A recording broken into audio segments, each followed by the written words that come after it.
The Living Dex Hardcore Nuzlocke. This is the Pokemon challenge where I nuzlocke through the main series Pokemon games with the goal of completing the Living Dex in Pokémon Home.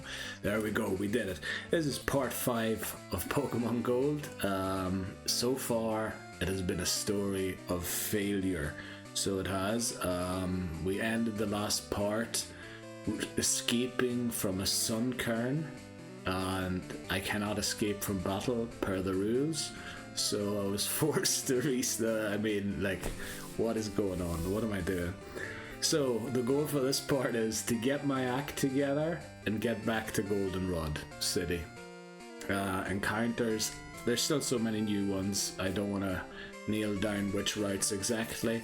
We will be starting off looking for a Spinarak and a Hoot hopefully, and not getting a Bellsprout. As you can see, I had to wait until night time to play this part because we saved on Route 30 to end part 4, or on Route 31, so that we can get the Spinarak or the Hoot hopefully and avoid the Bellsprout, and then get ourselves whatever one's missing on Route 30. Yeah, I think there's no need to show off our Pokemon. Maybe we could do so. Let's see, I don't even remember what the hotkeys are for it. It's been so long since I recorded a Pokemon video. There, that's our team, Tail and Porcupine. And yeah, I think we'll just get into it and keep this intro short because they tend to do very long ones.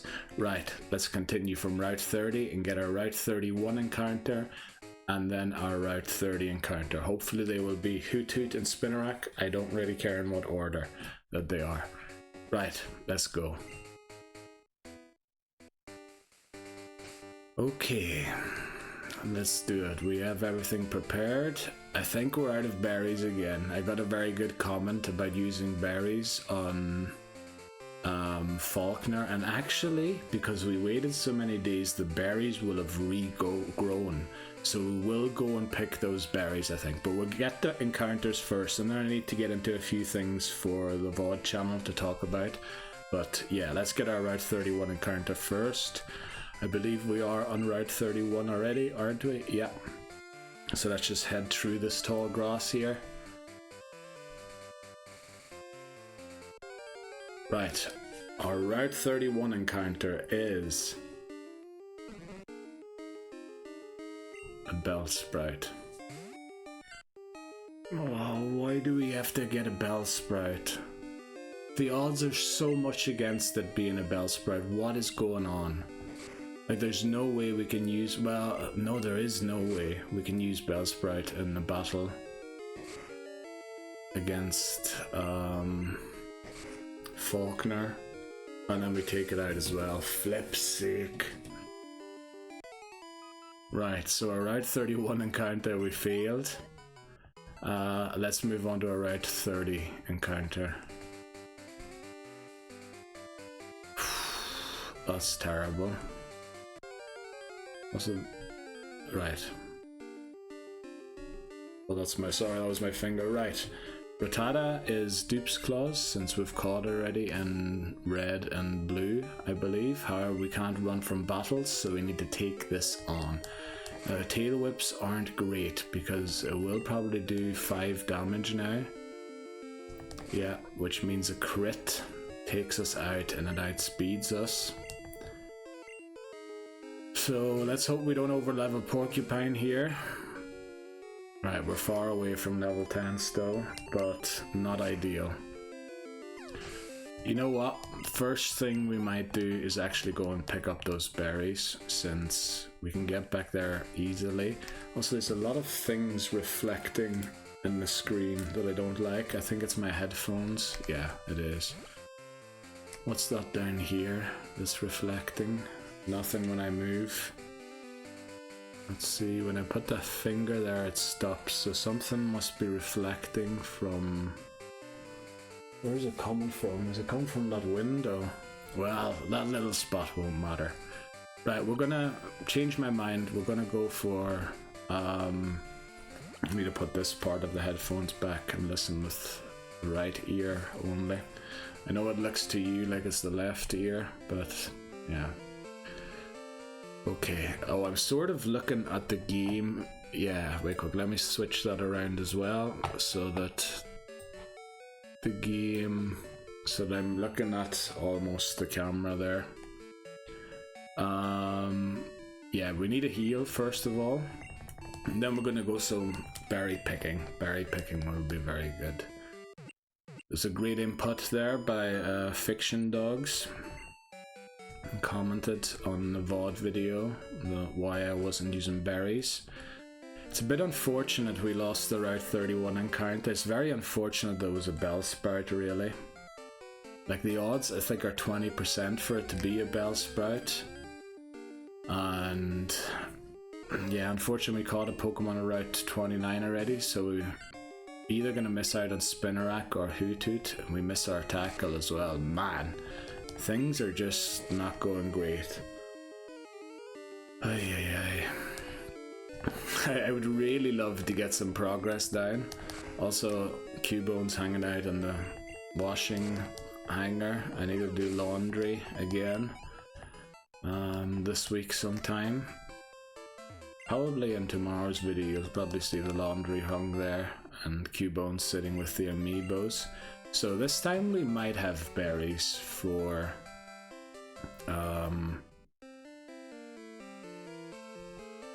Falkner. Let's see, do we even have enough Pokeballs? I'm pretty sure I would have remembered. Yeah, I did buy Pokeballs. So this is Route 30 here, so hopefully we can use this encounter. Awful really that we got Bellsprout, even worse that we took it out. Okay, our Route 30 encounter is... no, it's a Dupes Claws Rattata. Can't be Rattata since we already have it from Red and Blue. I think, was it Red? I think we had a Rattata uninvolved. I believe it fainted quite early on, didn't it? Right, I feel like we need the flipping Pokemon Center again already. Right, not a great start, honestly. I could have just like restarted and pretended it never happened, but we'll take it as it is. This is our Route 30 encounter. And it is a Hoothoot, level 4. I am a bit worried that a crit here might take Tail out. The good thing is we don't get any XP from catching a Pokemon, so we'll use Porcupine here. And then, oh, I need to watch how I hold my head. Let's use Pokeballs. And at least we have Hoothoot, Sentret, and Porcupine to take on Falkner, which will be the next battle. Yeah. What are we doing? Based on the Japanese name, isn't it? And I believe it's named Ho Ho, so which is supposed to be like the onomatopoeia of how the sound of an owl is, which translates to English as hoot, which I looked up in a previous part already, which is why we know that. So yeah, Falkner up next with a Pokemon less than we usually do, but admittedly Spinarak and Bellsprout both weak to flying type, so they wouldn't have been great anyway. Right, let's get to Falkner. Okay, now I think I can talk about stuff on the VOD channel. I had to do all those things for the main channel so that it makes sense when I cut to the next part on the main channel, that they know where I'm going or what I'm doing. I'm gonna go back here and heal quickly. So the upload schedule, the week these videos come out, or this video comes out, is going to be very weird. Because on the 28th of November, I will be live streaming, and in my practice run, it took me almost 24 hours to get it done. It took me like 23 and something. So, yeah. on that Thursday, I'm going to be very busy, and I want to practice the game again. So what we might do is upload Pokemon Monday, Tuesday, because normally I do Monday, Wednesday, the Pokemon parts. But we might do Monday, Tuesday, and then Wednesday, Thursday, the other game that I'm going to speed run on the Thursday. Obviously, I'm going to record it before we do the speed run. But just so that I get in the habit and maybe find another quicker way to get the game done. Yeah, I think the upload schedule is going to be a bit weird. It was already weird last week because of the 12-hour limit on videos. I couldn't upload, what do you call it? I couldn't upload the full practice speed run, or the ending of it at least. Is this going to take us out with a crit? I think it is, isn't it? So let's switch to Hoot to finish it off. And then we'll require the Pokemon Center again, because I don't want to use the berries. I want to heed Fiction Dog's comment, advice, and use the berries. Obviously I can only have one Pokemon holding a berry at a time. That's in the rules as well. That yeah, only one item, one instance of an item can be held by the team. That's a rule from VGC. Where you can't have two Pokemon with the same Pokedex number in your team, and you also can't have the same held item twice in your team. That's sort of just a carryover from the VGC, the video game format, you know, when they do battles. The stuff that Wolfie, if you know who he is, or Cybertron are famous for. Obviously loads of others as well, but they are like the two big ones, I'd reckon. Okay, we'll keep Hoot in the lead here to train it up a little bit. And yeah, we were talking about the speed run. So it'll obviously take place on the 28th.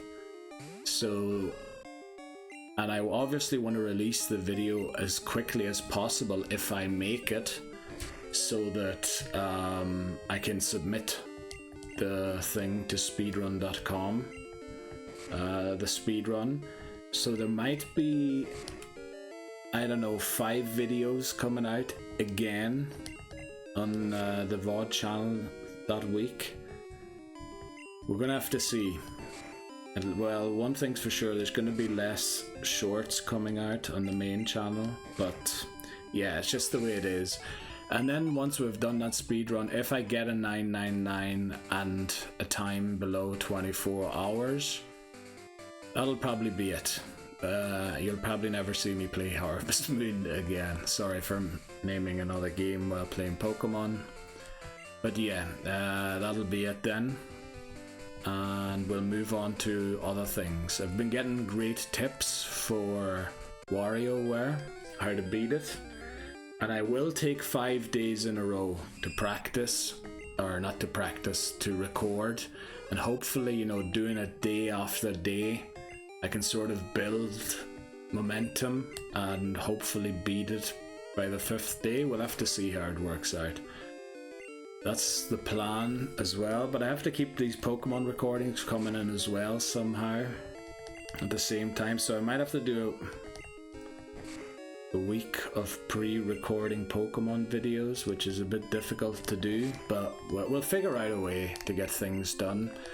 But I will try and return to the 4 videos on the VOD channel and 3 main channel videos a week after we have that special live stream with the speedrun. But I might switch things around so that the Pokemon videos come out probably Tuesday and Wednesday rather than Monday and Thursday. I'm still thinking about that. I don't know exactly, but there's going to be a slight change, I think. Also, is my face cam seems very yellowish, doesn't it? I thought, right, this should do no damage because it only has Vine Whip. Let me look for the face cam quickly here. I feel like it changed the properties. We'll keep battling while I do this. Because I have it set there. Do we want to set it even lower? I feel like I do. Nah. It's just that the light in my room, like it's snowing outside and it's dark obviously. So it's not exactly great conditions. Also there's a Pokeball up here. I can't believe I found that because I've got something open up right over where that thing was. Right, we'll go and get this item here and then take on the bug catcher with Hoot. Now we've already got our Route 31 encounter, so we won't be getting another encounter here. Right. I'm assuming nothing will go wrong. Sorry again for doing things, updating stuff while recording, but I only really notice it now. I set everything up about an hour ago in the hopes stuff will be ready, but apparently it isn't. Okay, 2880 is the setting I have done previously. Let's see, there we go. Try that. I think that's a bit more natural, is it not? Not as yellow as it was before. Right, Hoot against a level 2 Caterpie shouldn't be an issue. We have a Pokemon less than we normally do here. Right, it's time to focus. I was talking about all this stuff long enough now. Let's get into this game and really focus, get my act together and get our butts over to Goldenrod City again. Because it has been a disaster, an unmitigated disaster, Pokemon Gold so far. We don't have a poison type, unfortunately. Would have loved to switch to a Spinarak here to counter the Weedle. We did buy antidotes, didn't we? I tend to always buy antidotes, especially in the early gens. They're pretty much mandatory. Okay, there we go. Weedle's down. We reach level 6, so we get 8 Foresight. That's crucial for the Ghastlies in Bellsprout Tower. So it only does 1. A crit will probably still do 3 for some reason, I guess. So we want to be aware of that. But it's not critting, so we're good. Right.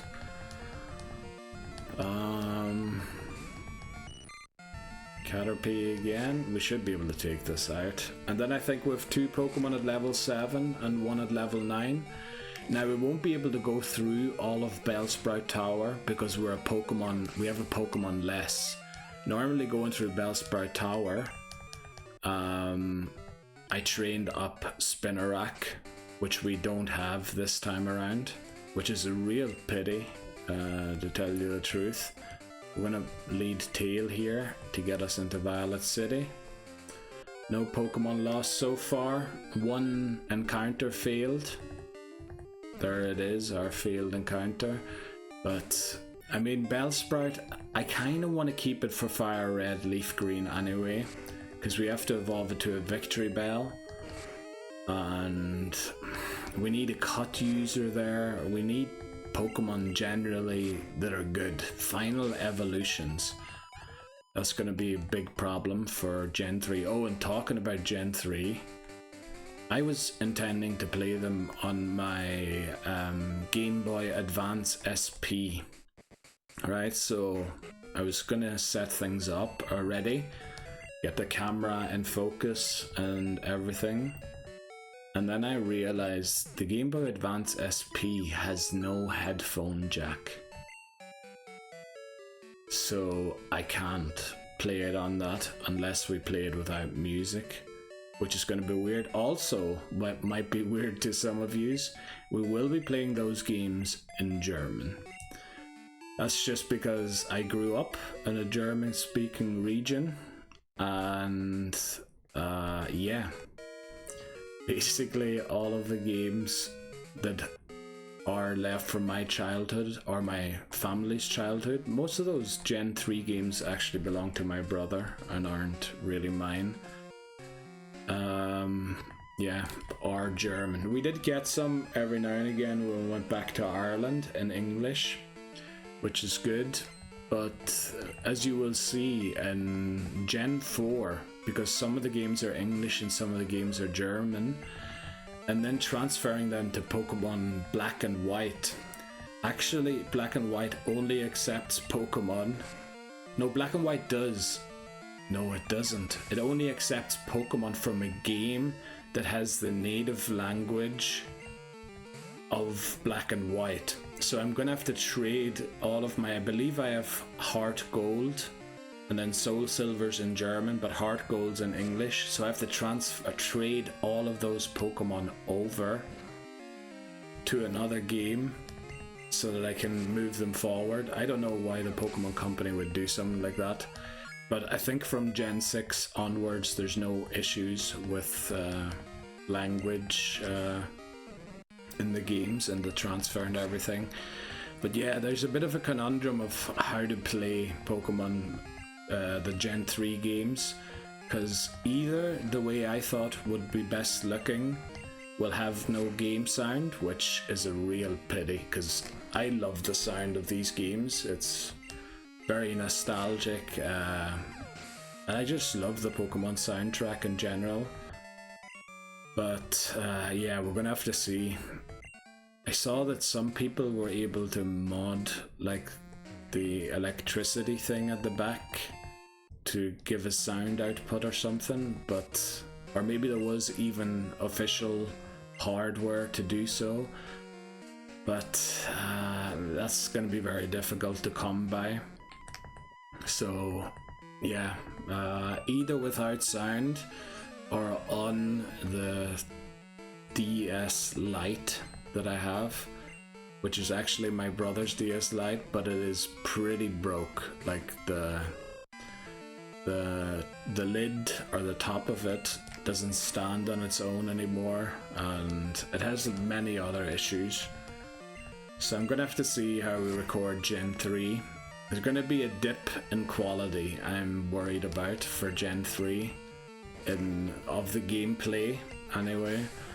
But then Gen 4 I can play on the 3DS again, which is great. I can play then all the way through Ultra Sun and Ultra Moon on the 3DS.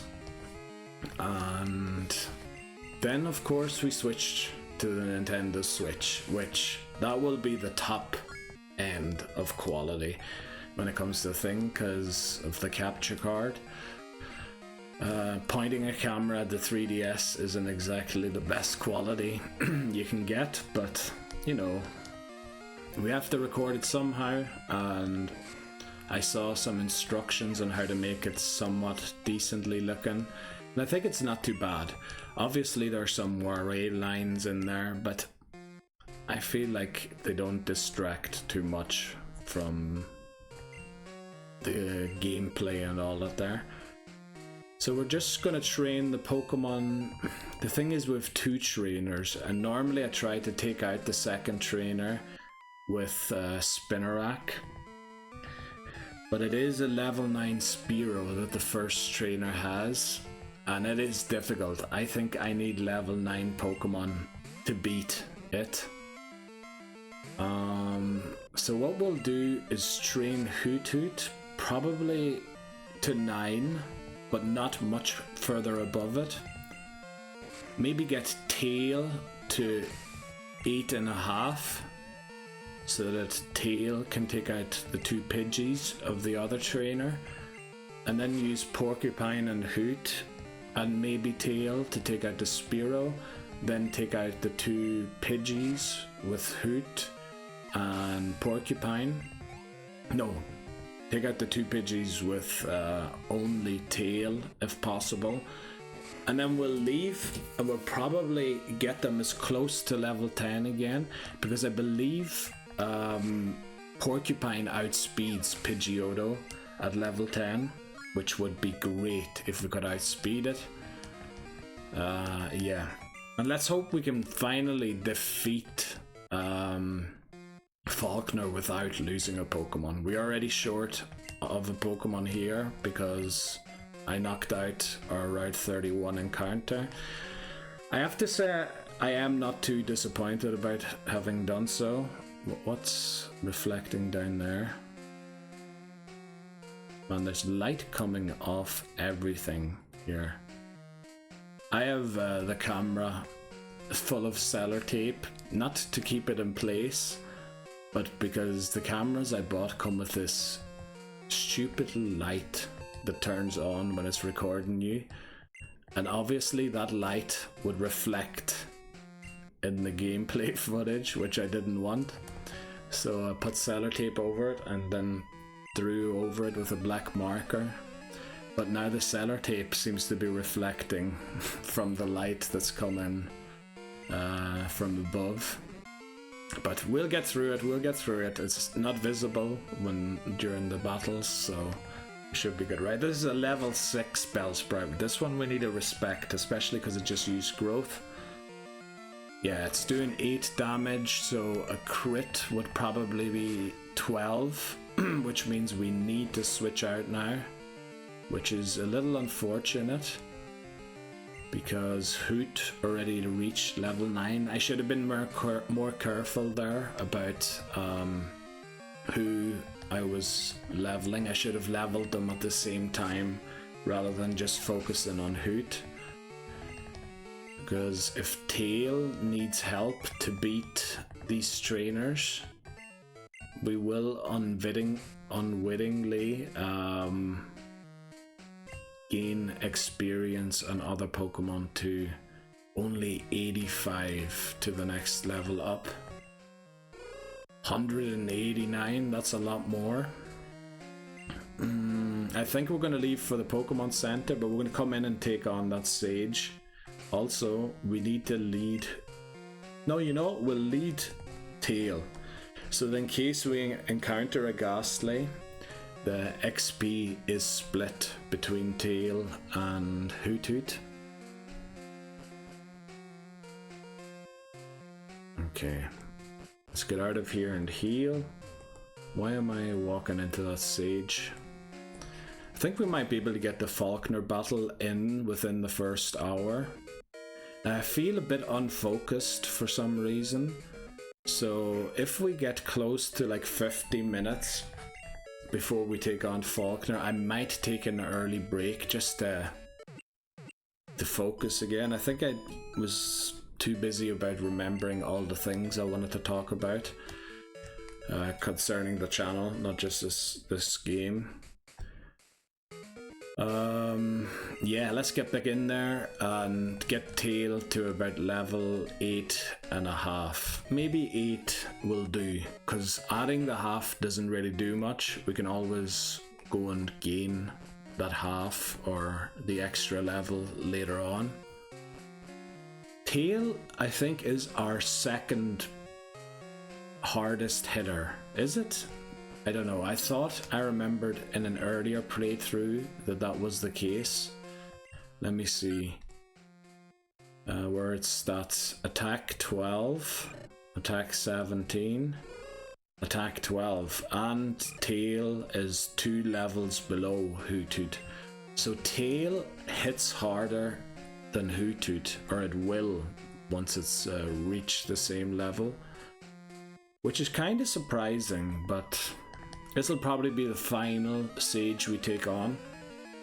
The next one is 2 Pokemon, and I'm too worried about leveling up too much. Sage Neil. Take him out again, once more. This is the 9th time, I believe. I believe we always... No, first attempt we didn't even go into Bellsprout Tower. So it's the 8th time we're taking out Neil. Holy... Oh yeah, 8 is what it did last time. So it's using another growth, which I think means it's going to do 12, so we would actually faint to a crit here now. So let's get that down. Yeah, we probably would have fainted there if we hadn't switched out. It's unfortunate, but yeah, it is the way it is. Right, we defeated Neil, and I think that's gonna do for now. Right, I just have to look at something in OBS quickly. we're gonna head out here again. And I think we'll start taking on the trainers in Falkner's gym. How many berries did we collect? Oh, I think we missed the berry on Route 31, didn't we? It's not a regular berry, it's a paralysis cure berry, I think. Which, when will that come in handy? Not for a while, will it? It'll still be good to have when we get there, and also Tail could use a little more XP, so we're gonna go and pick that up quickly. Yeah, we missed that berry because I had that flipping camera menu opened over the game while I was trying to navigate Route 31. I should do all these things before stream, but honestly, I did it an hour before stream, and it looked fine, but somehow, yeah, it did get dark in the meanwhile outside and all that there, so that's probably why it didn't look the greatest anymore. So there should be a berry here, a bitter berry. Oh, that's actually for confusion, to heal confusion. So yeah, we'll lead Tail here through the grass. We might get an encounter or two. Yeah, probably only this one. Spinarak, the game taunting us with the Pokemon that we would have preferred to have. Now the thing is, Route 32, which we can access after Falkner, can also have Bellsprout. And I think I might just knock it out again if we get it. I really want a Wooper. I feel like water types are so good, because they have two weaknesses, which is grass and electric, and we already have a counter to grass and porcupine, and all we need is a ground move then to counter electric types. So yeah, we're gonna go in here and take on this Spearow. I don't know what the best strategy is. I feel like I have over-relied on Smokescreen, but the thing is, the Spearow just does so much damage. So what we're actually going with 3 berries, that's great. Okay, we're gonna give a berry to Porcupine, so the Porcupine can use a few Smokescreens without us losing it in that battle, so that we can also switch it into the Spearow. Yeah, I think that's how we'll do it. Okay, let's hope this battle doesn't become part of the main channel video, which would be if we lose a Pokemon in it. But I think we've usually done quite well against... I was reading Abe, and then I went well instead of well. Okay, let's switch to Porcupine. I want Tail to get some of the XP just to reduce the XP Porcupine receives. Look at that, it's doing 6 damage. So we're going to use Smokescreen. It outspeeds us as well. We're going to use another one. That should proc our berry. So we should be back to 20. It does 6 damage, so a crit will do 9. What we're going to use now is Leer. I know we're overdoing it with the status moves, but now the tackles will do more. Alright, it did 6. We need to switch out here. Look at how much that tackle did. Then let's go into Hoot. Let's hope that some of the Smokescreens actually... Yes, there we go. Smokescreen doing something for us. I think we just keep attacking, because if we start using growls... Oh, look at how much Hoot Hoot does. It also feels like it's doing more damage than Porcupine did. And first trainer Abe or Abe beaten, no problem. Don't know, it's a Japanese game, so I'd assume sometimes, you know, you have to read the name in Japanese. But Abe is a name, isn't it, in English? I've just never met anyone named that. Right, first trainer taken out without much problem. And the second one is 2 level 7 Pidgeys, which is fine. Right, we use one of our berries. Do we want to give a berry? Because we can only give one berry for the Falkner battle anyway. And if we do get Porcupine through that battle, we won't need berries anymore because oh, I didn't. Oh, I meant to say no there. Because we didn't have a fire type to take on Bugsy, which will be amazing.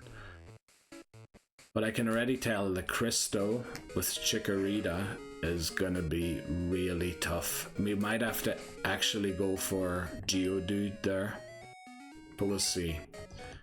Right, let's get Tail into this battle. Let's hope I can take out at least one of the Pidgeys. And then let me see, how far away is everybody from the cap? 49 and 99. Right, don't switch Porcupine into the first Pidgey so that we can see how much the Pidgeys give in XP. That's the goal here. Okay, Rod. Let's see what Rod has. Obviously we knew 2 Pidgeys. Do we want to use a defense curl first? Maybe we use 1 defense curl to reduce the damage. Let's see if that reduces it to 3 or 4.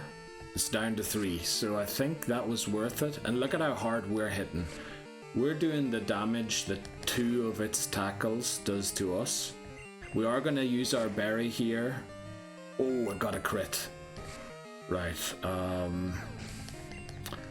lucky there. I wasn't considering how much a crit would do. Also our berry, okay, it did come in here. Now defense curls, the good thing about them is apply to me and not the opponent. So 5, so 8 I believe is what a crit would do from the Pidgey.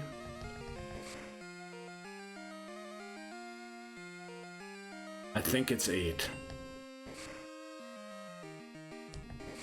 As long as we don't miss the tackle, we take it out with Tail alone. As I said, Tail is one of our hardest hitters.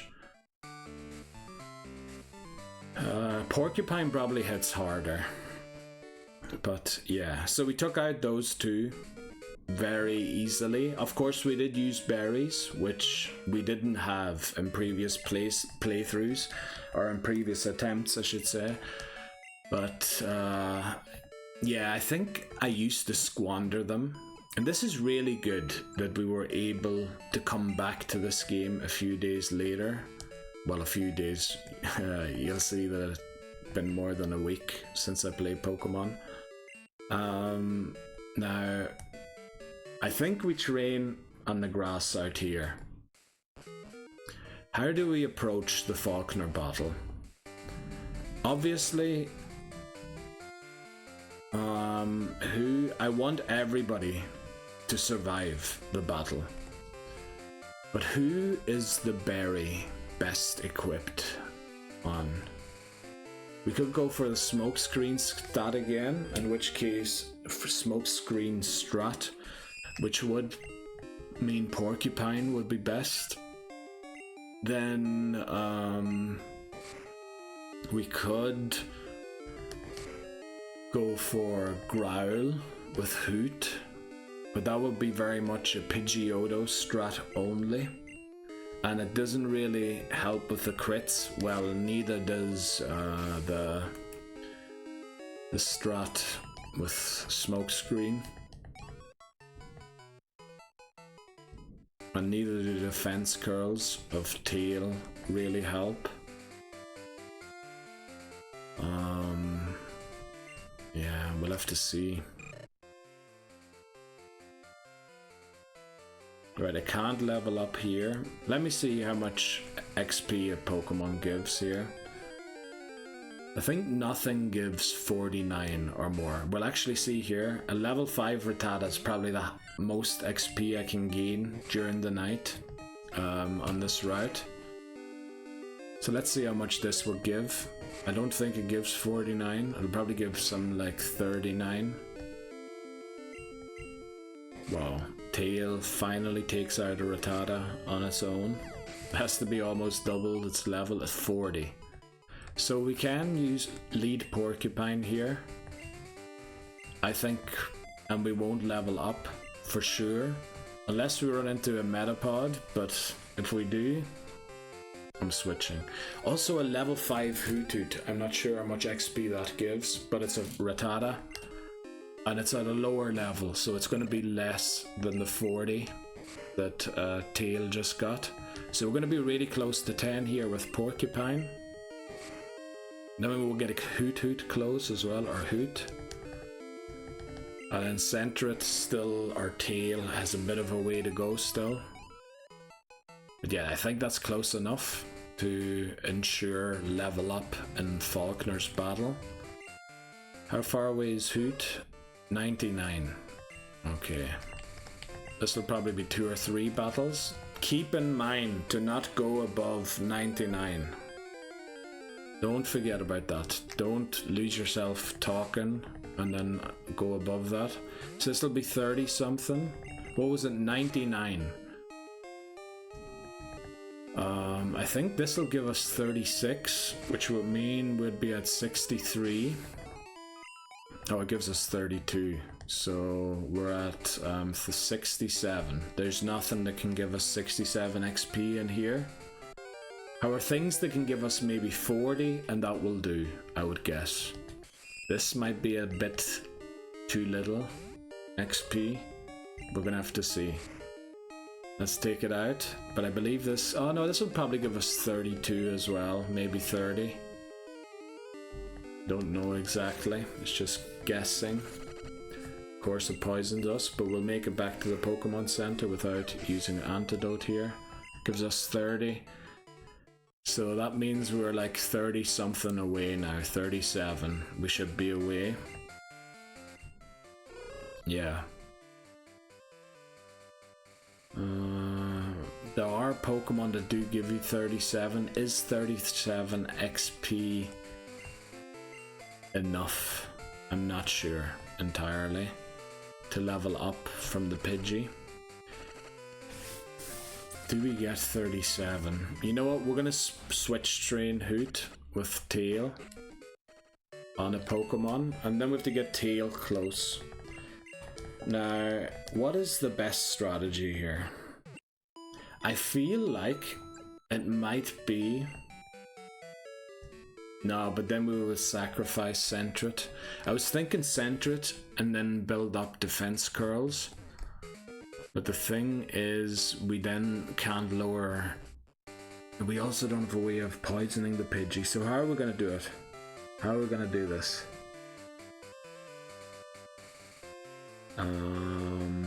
The thing is, switching in general is not a great idea.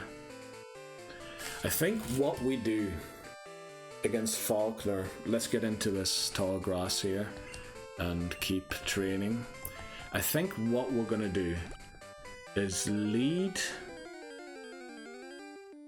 Centret, then switch immediately to Hoothoot. Yeah. In that battle, switch to Hoothoot, use one growl, start tackling, then once it's close to being fainted, bring in Cyndaquil, who will be carrying the berry, and then let's hope this doesn't level us up. Right, yeah, not even close. Okay, but I feel like Hoot is now close enough. Let's see how far away Tail is. 187, so that's quite a few battles still. So do we lead Centret to make sure it levels up? Then we switch to Hoothoot, attack the Pidgey, maybe use one growl while attacking it. And we should beat it, we're 2 levels higher than it. And then we switch to Porcupine before we take it out. I hope Porcupine outspeeds the Pidgey. That'd be very useful. So that we only have to take one tackle. We'll give the berry to Porcupine. And then we Smokescreen and Leer the Pidgeotto. And then basically hope that Tail can pull through and take out Pidgeotto. The thing is, last time, I didn't know how much a crit did, and essentially both Hoothoot and Porcupine fell to crits from Pidgeotto. So I'm not sure if that's the smartest strat. I think the smartest strat might be giving the berry to Tail, because I think Tail is our hardest hitter. Now it's also, I think, got our lowest defense. Let's actually compare that quickly to see who has what for stats. So 15 attack, 13 defense, 12-12.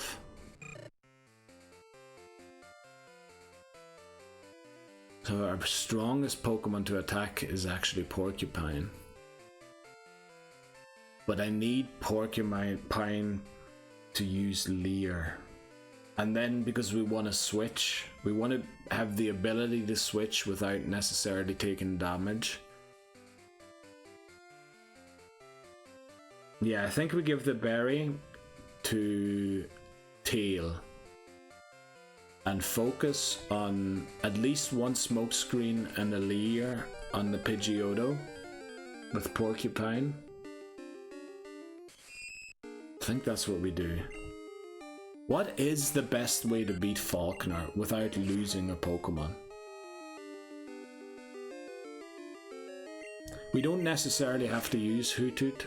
It has got both the worst attack and the worst defense of our Pokemon. So yeah, there's no real need to use it. I'm just gonna force an encounter like this here because, oh, I didn't mean to leave that spot. I want to be able to exit without encountering another Pokemon in case we get close to level 10. Right, we only have 3 Pokemon this time, which is not great, but I mean Spinarak and Bellsprout wouldn't have been much help in this battle. We could attempt to catch an unknown, but we won't know what hidden power it has. It has the ability to run. So I think we'll just abandon that and come back once we have a way of trapping Pokemon. But I did say if it took us 50 minutes to get to Falkner, I'd take a break. We're under 50 minutes, so we're going to take him on. Let's make sure we get our strats down right here. Let's give the berry to, yeah, I believe Tail. So we're going to use Hoothoot to take out Pidgey. Switch to Porcupine for the last tackle. And then set up Smokescreens and Leer on Pidgeotto. Try and keep track of how much a crit will do. And then take it out with Sentret. I think that's the plan. Who are we leading? Sentret, hopefully. Are we leading Sentret? We are. Okay. I think that's the plan. Yeah, has to be. Right. Let's go. Let's take on Falkner. Falkner, the Violet City gym leader. Our bane of our existence in Pokemon Gold so far. I don't know how many runs we've lost to him already, but we'll do it this time. There we go. Leader Falkner wants to battle. Sends out Pidgey. Now we send in Tail because we want it to level up, but we're going to actually battle with Hoot. We're going to use... Are we going to use one Growl? Let's see how much a tackle does. We're going to use one Growl to reduce it to hopefully 3. It did, however, do 5, which means a crit probably does 8, is my guess. And look at, yeah, we're doing as much with one tackle as Pidgey's doing with 2. Okay, was that not a crit? So I need to watch out here, because we don't want to knock it out. We need Porcupine. Right, the Growl affects the Pidgey, so I can switch here. Hoot, at this point, is an emergency sack swap in this battle. Hopefully we outspeed it. We do. Take it out. Right, all 3 Pokemon should reach level 10 here. Hopefully. Right, Hoot and Tail did. Yes, all 3 of them did. Yes, this is great. So, we're going to use Smokescreen twice. Now remember, we don't have the berry on Porcupine. It crits straight out of the box. Okay, well, what was it? 27 down to 13 is 14. 14 divided by 3 doesn't work. But a 15 would be 5 times 2. So I think a regular does 10. But we already know that another crit takes out Porcupine, which is terrible. How does a crit just straight out of the box? Right, we're going to use one Leer. Hope it doesn't crit again. It doesn't. That was a bit of a risky move.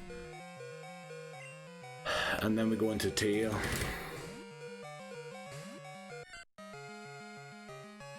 Right, it missed. Very good. Do we use a defense curl? Because I feel like no, it has been...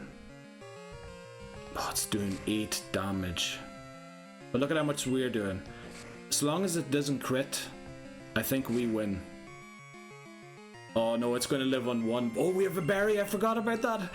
Thanks, Fiction Dogs, for the tip, or for the idea. Oh, it's going to live on 1, just like we thought, and a crit will take us out. We beat Falkner without losing a single Pokemon. Let's go. Yes. This is the stuff. I'm starting to get my act together. Right, let's go. Next up will be our Route 32 encounter. We're hoping for a Wooper. Big time. Oh boy, that was great. Finally beat Falkner without losing a Pokemon. I think this might be the first time in 9 attempts. Unbelievable. Okay. We did it. Love to see that. I love to see that. Took us an hour, but yeah, we lost an encounter on the way. No problem either. I do, however, need to take a break to pee after that. And I have to update. I'm going to keep the thing, what do you call it? The spreadsheet where I track the Living Dex. I'm going to update it during the break as well, quickly. So that we have down that we missed the Route 31 encounter, because otherwise if I forget about it, you know, I don't know how many parts gold is going to take. Remember, you go to Kanto at the end of gold, there's 60 gym badges to be earned here, so I might forget like which routes I actually caught Pokemon and which ones I didn't. Remember, the egg where it's hatched counts as its location of where it was encountered, not where you obtained the egg.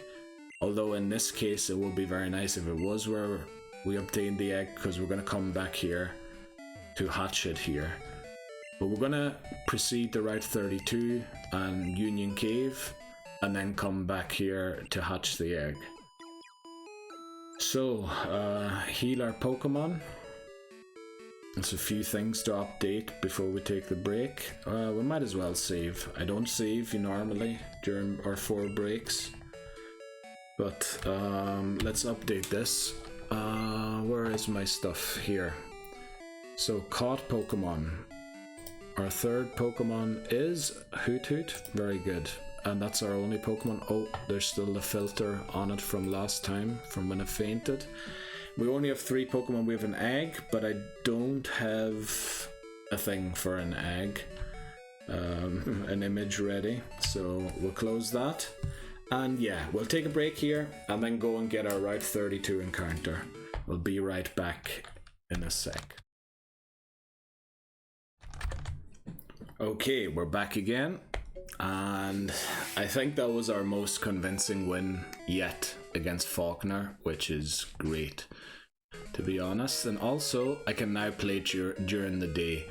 It was just for that nighttime encounter of Hoot Hoot, and I wanted Spinnerack, but unfortunately we missed out on it. But yeah, we'll live with it. We could have picked this berry here as well. Oh, this is the paralysis cure one. You get a poison cure one from in front of Mr. Pokemon's house, don't you? Then there was a bitter berry there as well. Yeah, I have to move the headphones back, otherwise there'll be reflections in the screen. Okay, we get the miracle seed here, which hopefully doesn't mean we're gonna get a what do you call it? A Bellsprout. Also, let's move in a little bit. Okay, let's see. Who's our best Pokemon to catch in other Pokemon? Probably Tail. Right, let's go. Route 32. First tile. Let's see, what do we get for our encounter? Unfortunately, this is Dupe's Claws. We've caught Rattata and Raticate in Pokemon Red and Blue already, so we can't catch this again until Gen 4. Then we can catch it again, because they have sexual dimorphism, Rattatas. I think the length of the whiskers varies depending on thing. Right, our Route 32 encounter is... Yes! Yes, finally! We get a Wooper! I've been looking for you all this time, Wooper boy. Or girl, sorry. Right, let's hope the tackle doesn't take it out. Oh yeah, okay, that was a crit. I was just gonna say, holy flip, if that's its defense, we mightn't be able to use it very long.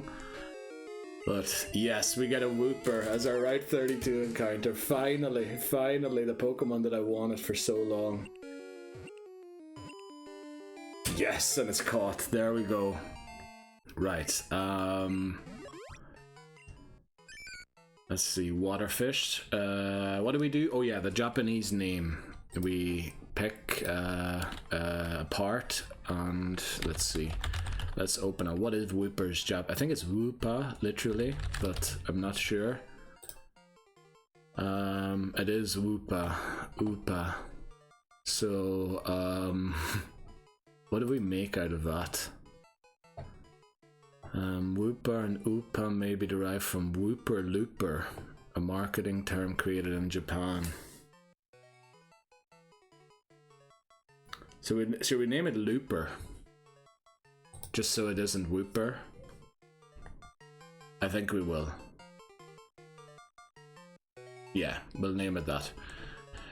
Probably in Silver or Crystal, we'll start naming it after people who have interacted with the channel. Then we should have enough people or enough names. Yeah, and I'm open to suggestions for names, even though I'm going after a theme. That's just because I don't have any other ideas.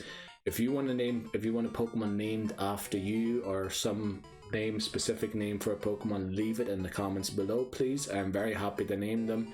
Only rule is they must be safe for work, because I don't want the nickname to be lost upon transfer to Pokemon Bank or Home, where there is nickname checkers for offensive words. And I'm considering doing that if a Pokemon's nickname gets deleted and I can't re-add it in Pokemon Home, I might not count the Pokemon towards the Living Dex, which would be weird. I might have to then replay the game that it was in, but we'll have to see how that works out exactly. Right, next up, barring any losses in battles, Union Cave encounter. See you there. Okay, that was for the main channel again, just so you don't think I'm weird or anything. Let's actually go back and heal Wooper and start using it. It has Water Gun, I believe, already, which is amazing. I was just checking there if I'm actually recording, because boy, if I hadn't recorded that would have been tough. Really hated that we got the Bellsprout earlier, but this Wooper more than makes up for the Bellsprout. And I think we will continue to knock out Bellsprouts, or even Geodude. If we get Geodude as our encounter in Union Cave, I might just one-shot it, because we need Geodude for either Crystal, or I want to keep it an option, available as an option for Fire Red and Leaf Green. Just, there's Rock types are very underestimated, I think. They're not great, but when it comes to self-destruct and moves like that, they are amazing, honestly. Actually, let's put the egg at the top. What am I doing? Okay, that's actually worked out. So we're going to lead Wooper into these battles. We're probably going to encounter a lot of Bellsprouts now that we've got Wooper. So let's see. Yeah, let's just continue to tall grass. We'll take on, I think, all of the trainers here, because the level cap... Oh, I forgot to change the level cap after the last battle. And also, while we're doing that, normally I wouldn't do this now, but because we're changing things anyway, let's get Wooper in here for the first time. There we go. Welcome, Wooper. Let's close that again. And then I need to update the... where is it? The info. For the level cap has now gone to, let me just check to be sure, yeah, level 14 for the rocket battle in the Slowpoke Well. I know they aren't an executive now that we've played, but they are the first time we encounter Team Rocket, and we'll just count their final team member as being a boss battle, because Giovanni isn't around here, essentially. Well, in that case, we probably should have counted the Nugget Bridge Rocket, but then the other ones weren't Team Rocket members on the bridge. So, oh, Looper might actually have a chance here. Let's see how much a water gun does, because Rattata's special should be pretty bad. Okay, this is pretty equal, so we'll switch. Now, Sentret is our hardest hitter, or Tail, so, no, Porcupine is, but we'll use Tail here. Ooh, we do need a... No, we don't have to, but might be smart to teach someone Mud Slap, just so we have two options against rock types and fire types. We need something against fire types, because I believe one of the fire breathers does have a Magmar in... oh no, Vulpix, isn't it? Can't remember, I've forgotten already. It's been so long since I've played the Pokemon games. I was very focused on the speed run, and then trying to get a good run in the other game that I'm playing as well. But I want to add new games soon, and maybe also shorter games, you know, where I do 8 hours and the game's complete. But I have to see. I might have to start by purchasing games on Steam and playing on my computer, which is now a possibility. Up to now that wasn't a possibility because of the bad computer I was using. I now have the new one. I'm still waiting on the RAM, unfortunately. Trying to upgrade it to... It has 16 GB right now, but I want to get it to 48 or 64 at least. Right, Wooper against Wooper. I think we switch here. And we switch to Hoot. I was going to switch to Porcupine for a short second there, but then I realized it is water gun. So we should not do that. Now, if Porcupine learns a fire type move, it actually won't be bad against the Geodudes and Union Cave either, because they have so bad special defense. Fire type moves do plenty of damage. Usually, we'll have to see. Right, I'm leaning in a lot here. I should like straighten my back out and everything. Right, we haven't encountered a Pokemon yet that Looper could take out by itself. And I believe this trainer over there has a female Nidoran, so we need to switch out of this immediately. But this is a good idea here to train Porcupine or Hoot, really. Oh, we haven't completed Bellsprout Tower yet.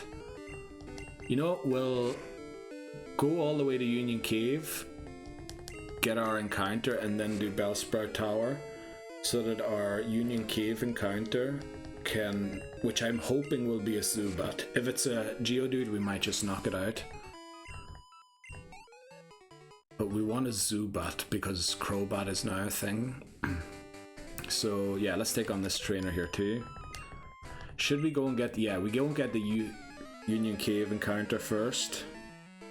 And then we go and take on Bellsprout Tower. Just so that if it is Zubat, because they're only level 5, that they can like level up a little bit. Now, Mudshot would have been a great move to have here, and Looper would get stab from it. But we'll just use Porcupine. We need Porcupine to learn a fire type move. And what was it? Did we look it up? Level 12. I think we looked it up one time when it learns Ember. In future games, it knows Ember by level 10. Oh no, it's lowering our attack stat. And oh boy. Okay, it was a crit. I was just going to say, if that's how much damage it's doing, we need to switch to Sentret or to Tail. How many growls did it use on us? 2 or 3? Because it feels like we're doing 0 damage. I should have used Leers. You know, we'll attack once more. Right, we're going to switch out now. Unfortunately, we're splitting the XP 3 ways here. But okay, we're going for Hoot rather than Tail because it's in better shape. I think we have to go back to Violet City one more time here to heal. But next time we're going to make sure we make it to the Pokemon Center at the bottom of Route 32. We might just dash for the Pokemon Center at the bottom there. Right, level 7, level 11. Very good. Love to see all of those levels being raised. Yeah, who should we lead heading back here? Now the Pokemon of ours aren't in too great of a shape, to be honest. If we encounter a Rattata, we might be in a spot or bother. Especially if we need to switch. So I think we should lead Tail for our journey back. Just to avoid any problems. Oh, final tile encounter. And it's a level 5 Zubat, I think. Oh, level 8. You can actually get higher level Zubats outside the cave than you can inside. Oh no, don't knock yourself out here, please, Tail. Oh, it outspeeds it. Oh, flippin' hell. Did you see how much that did? Right, at least it doesn't have a great move to attack. I know Looper is a level below. Right, it does 3. We have Water Gun. Let's hope it keeps using Leech Life. Let's hope also that Water Gun does plenty of damage. It doesn't do as much as I'd hoped it would. So we're probably going to have to switch here eventually. But I think we're good for now. It does 3, so a crit will do around 5 to 6. Maybe even only 4. Oh, I need to beware of the Supersonic. Because if it does use Supersonic on me, I'm in trouble. If I hurt myself, even here. But I think Porcupine should outspeed it. We need to switch out here though, because we don't want to attack. We might take ourselves out, so we'll switch back to Looper since we know it can take a Leech Life.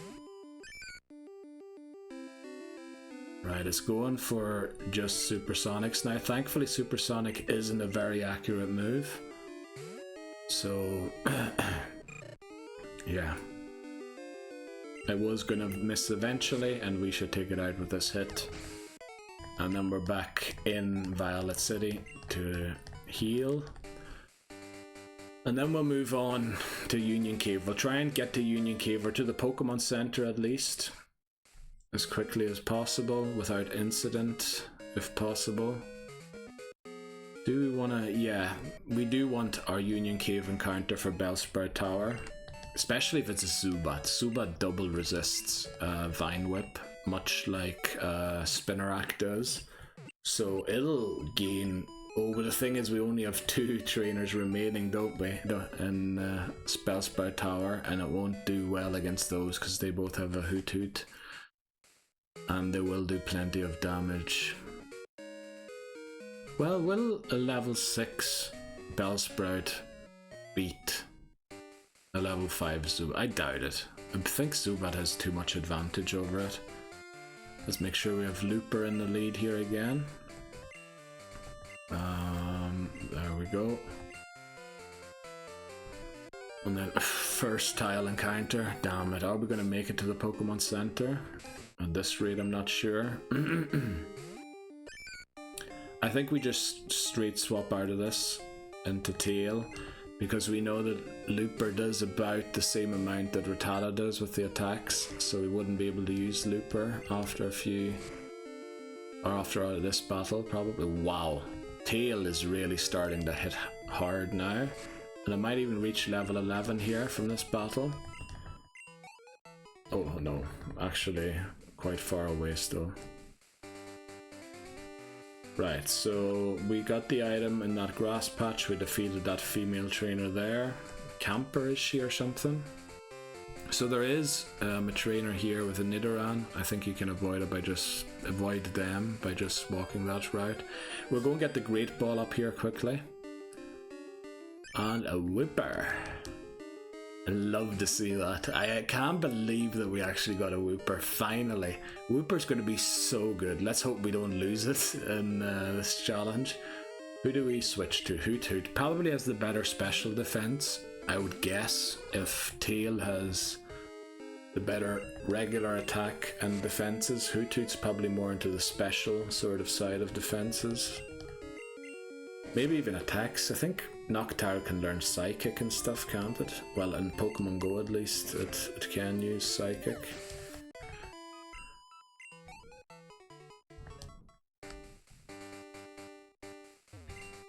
Right, get the Great Ball, and then there's a trainer here with a Wooper. Obviously we don't have a Bellsprout, so it would be a tough battle. Rattata again. I think once Looper's level 8, we'll trust Looper taking out Rattatas, but as of now, we'll just use Tail to do so. Also, I want to make sure I get my foot to the other side of that foot of the table without kicking the table. Right, this is working out brilliant. I'm very happy about how things are going right now.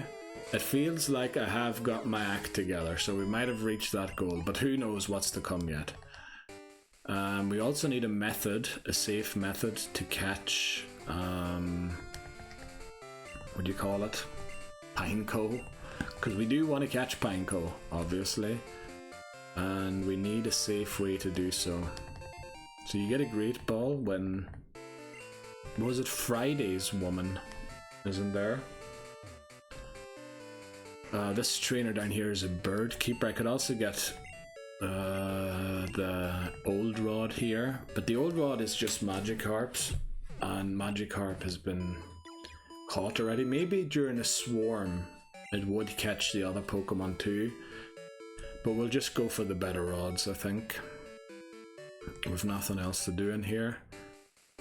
You know what, we'll just go and pick up our Union Cave encounter here first and hope that it is a Zubat. A Zubat is what we're hoping for, very much so. And I think Looper is the best Pokemon to lead in here. Okay, our Union Cave encounter is, let's see, Zubat. That's the stuff, that's the one we wanted. It's level 5, unfortunately. I'm sure it will live a oh, I double click there unintentionally. Need to watch out that that doesn't happen again, because we know about this. Okay, that was a crit. I was worried there for a second. We know about how we lost the run to Sunkern in part 4, so be careful with the button mashing. And do we get Zubat? We do, yes. So that's a great addition to the team. We were looking for it, so give it a nickname, yes. Let's look up its Japanese name and then see where it comes from. Zubat's Japanese name is Zubato. Not great. Now we're gonna have to name a bat. Let's see. Oh, okay. Maybe a combination of bat and Zubato apparently means piercingly. Let's look that up in a dictionary quickly. Do I have the Japanese keyboard installed? Oh. Alt Shift changes your input language. Yeah, that's what I was trying to do. Oh no, I only have German and English. Damn it. Why did I get rid of the Japanese one? Well, we'll try and spell it out, Zubato, and see if it... Yeah, it actually comes up. Without hesitation, frankly, bluntly. Without shilly-shallying. Straight to the point, getting to the heart of the matter. And then as an adverb, it can also mean cutting, piercingly. funny that, yeah, I would get it. Yeah, that's probably the type of Zubat that is meant rather than the frankly. Bluntly. It is an adverb. So, should we name it piercing? I know it's not piercingly, which is what it means. Would piercing be a banned word? They wouldn't ban piercing, would they? Like, it's so common these days, earrings or even piercings. And we'll just turn the adverb into a noun. I know it's not exactly the same meaning. Because I don't want to name it bat. Bat is a bad name. I think we'll go for piercing and hope that that isn't a word that is... Also, how do you... Let me just make sure I spell this correctly. And secondly, piercing. That it fits was my worry.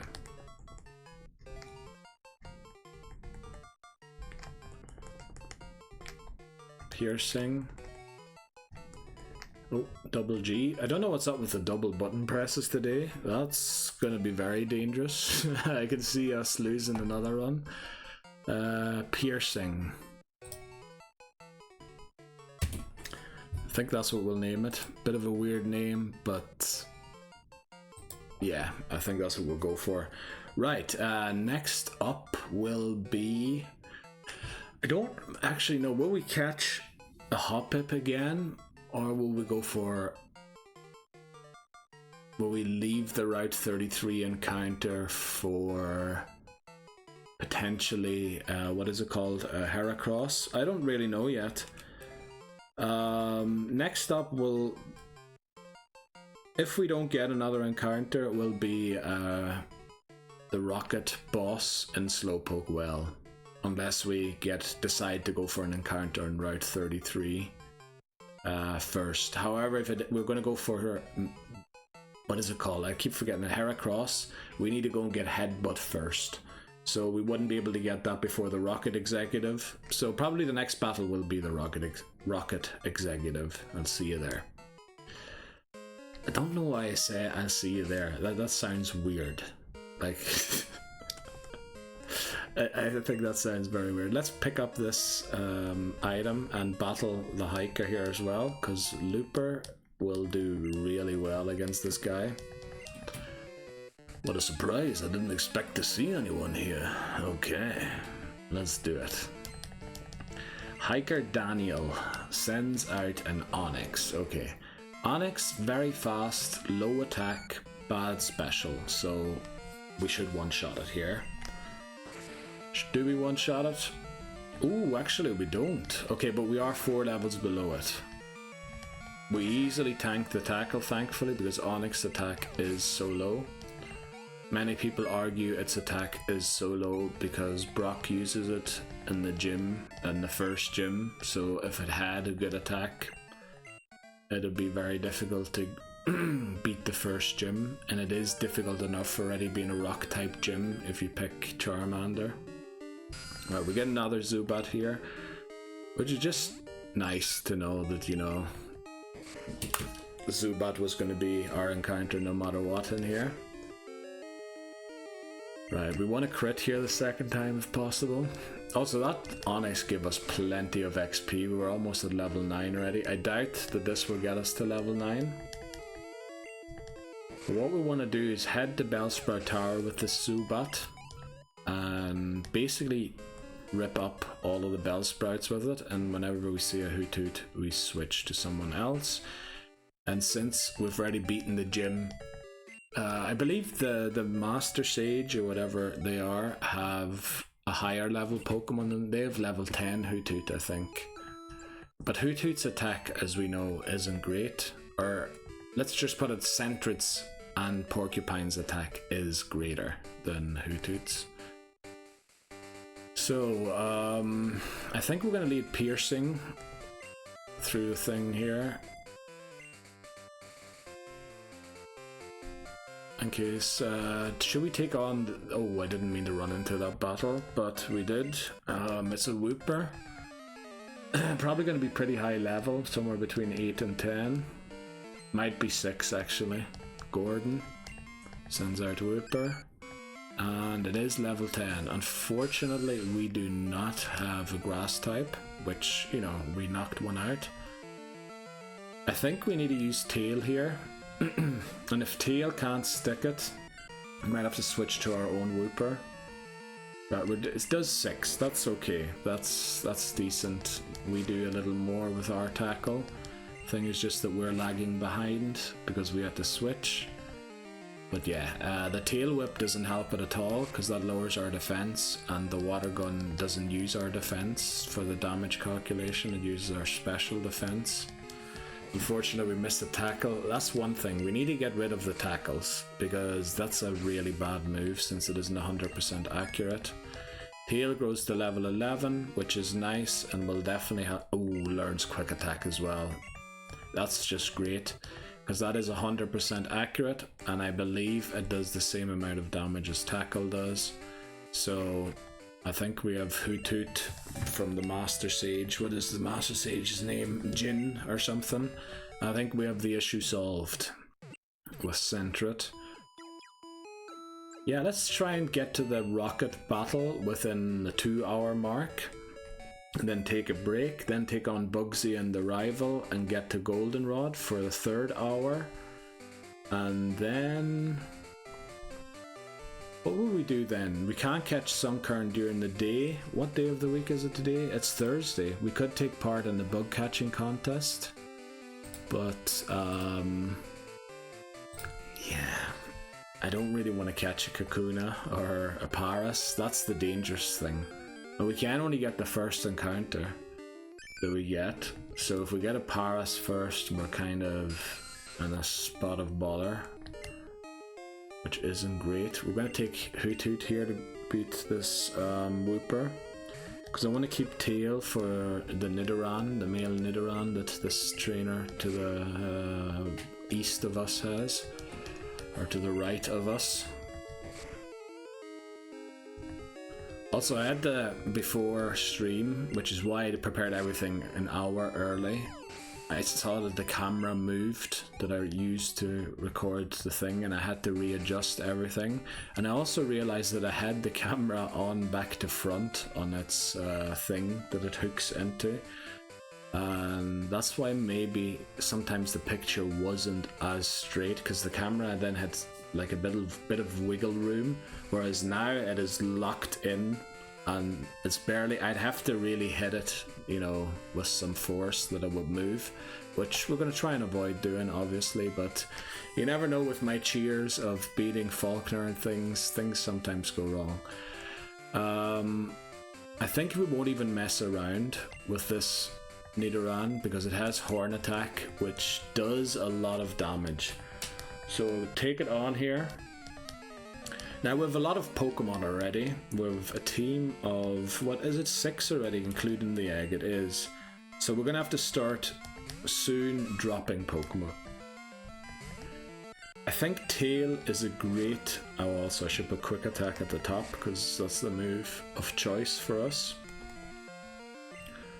Oh, I didn't move it to the top.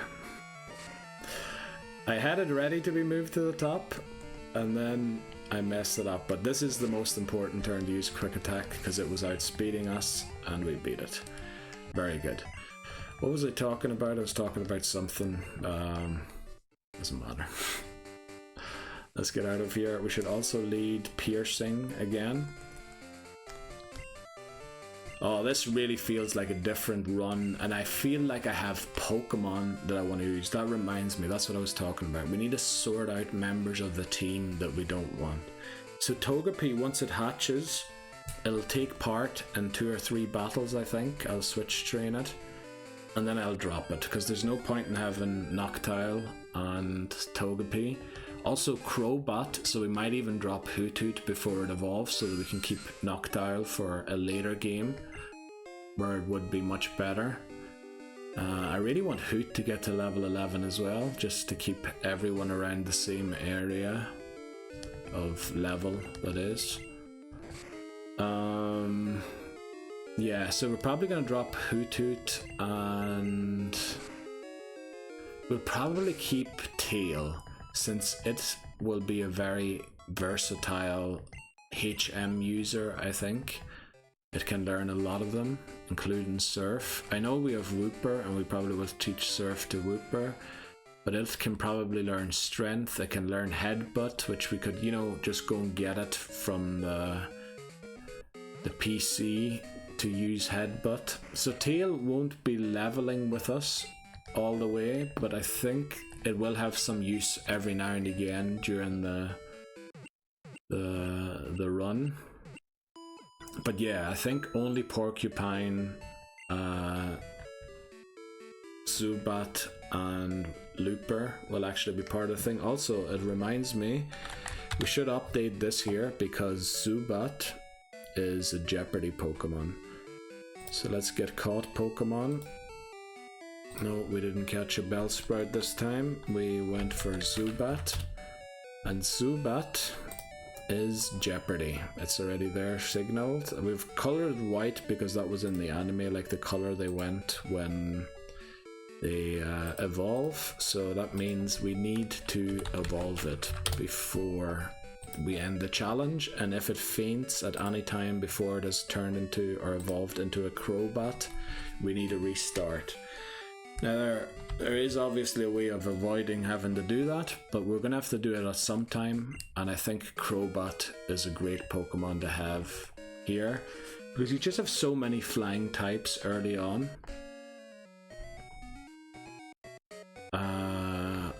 Yeah.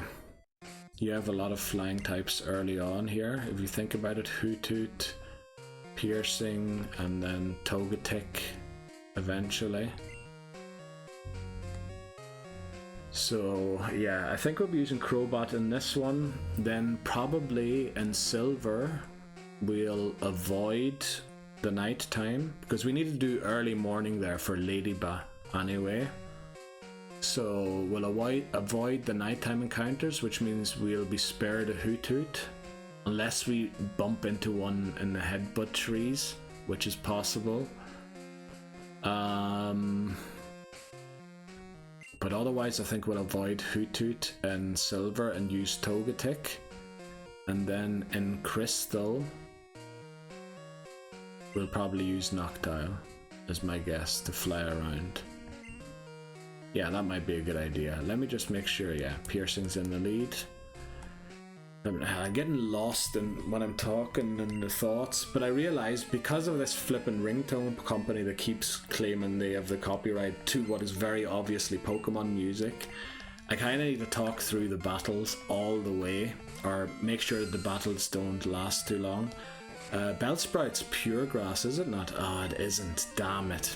So it's actually going to do it's not going to do a lot of damage, but this battle's going to take a while. It's going to do 2 because of the growth mainly. Should we use a Supersonic? I think we should use a Supersonic. That'll just speed things up a little bit if it hurts itself and its confusion. It won't speed it up if it misses like 4 or 5 times. And we are going to fall behind here in HP for the battle. But we do recover HP when we use thing. Finally we land it. Confuse Ray will be a much better move, much more appreciated once we get it. Let's hope it doesn't snap out of its confusion first turn here. No, it's still confused. It's just hoping to speed up the battle. Now up to now it's slowed it down because we wasted 3 turns of damage. But if it hurts itself here, I think we might have made up for that time. Yeah, look at how much that is. That's probably 2 or 3 leech lives. Alright, it's confused no more. Bit of a pity, but we're gonna beat this thing, and then Piercing will be in on the Hoothoot crucially to gain some XP, to share the XP against the Hoothoot. Oh, we didn't get the fire type move yet on Porcupine, which isn't ideal. Right, level 7. which means we should be able to take on the Bellsprout of Jin as well. Should we use our own Hoothoot against it here? I think we do. In the hopes that we level to level 11 and then we use Porcupine and Tail against Jin's Hoothoot. And hopefully Zubat can manage the Bellsprout on its own. Right, use Tackle. One more Tackle should do. Unless it used Growl, but it didn't. There we go, we won't reach level 11 unfortunately. We're still quite far away from level 11. Also, why am I training Hoot if I said I was going to drop it? Might be bad to have just in case Zubat isn't up to speed by the time we take on Bugsy. But after Bugsy we'll drop Hoot, I think, yeah. That's probably the latest, but maybe we'll keep it for the rival battle as well, since it has Foresight and can essentially wall the Ghastly, since it doesn't take any damage from fire type moves. I realize it looks like I'm looking off camera all the time. That's because I have to move. When I play these games, I have the 3DS set up beside the keyboard, so I'm slightly to the left on the desk, the makeshift desk that I've built. So I have to move the camera out with me, so I kind of have to look up into the corner to look at the camera and some of the stuff in OBS. So that's why it looks that way. We're actually going to use Hoot here because Ghastly has no way of touching it. The only thing it can do is put us to sleep, which is annoying and prolongs the battle, but it can't do much more than that. Lick doesn't affect us since we're normal type. Not as a ghost type move. So we'll use Foresight so we can start tackling it once we wake up. Right, there we identified the enemy Ghastly. And now we can start using Tackle on it. There we go, one hit. And we're back to sleep unfortunately. Let's hope we wake up quickly. What is it minimum 2 turns sleep or something? I can't remember. Actually that looked like only 1 turn sleep. Is it anywhere from 1 turn to 5? I don't know. Right, Sage Jin. I think Zubat should be able to handle a Bellsprout at least on its own.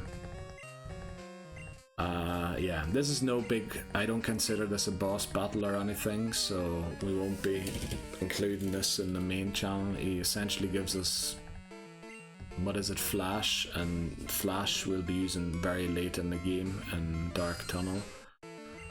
Don't think you really have to use it anywhere else. Oh, we should have used Supersonic first, because the issue here is we only have 5 leech lives left, so we're going to struggle to take this out with the leech lives alone.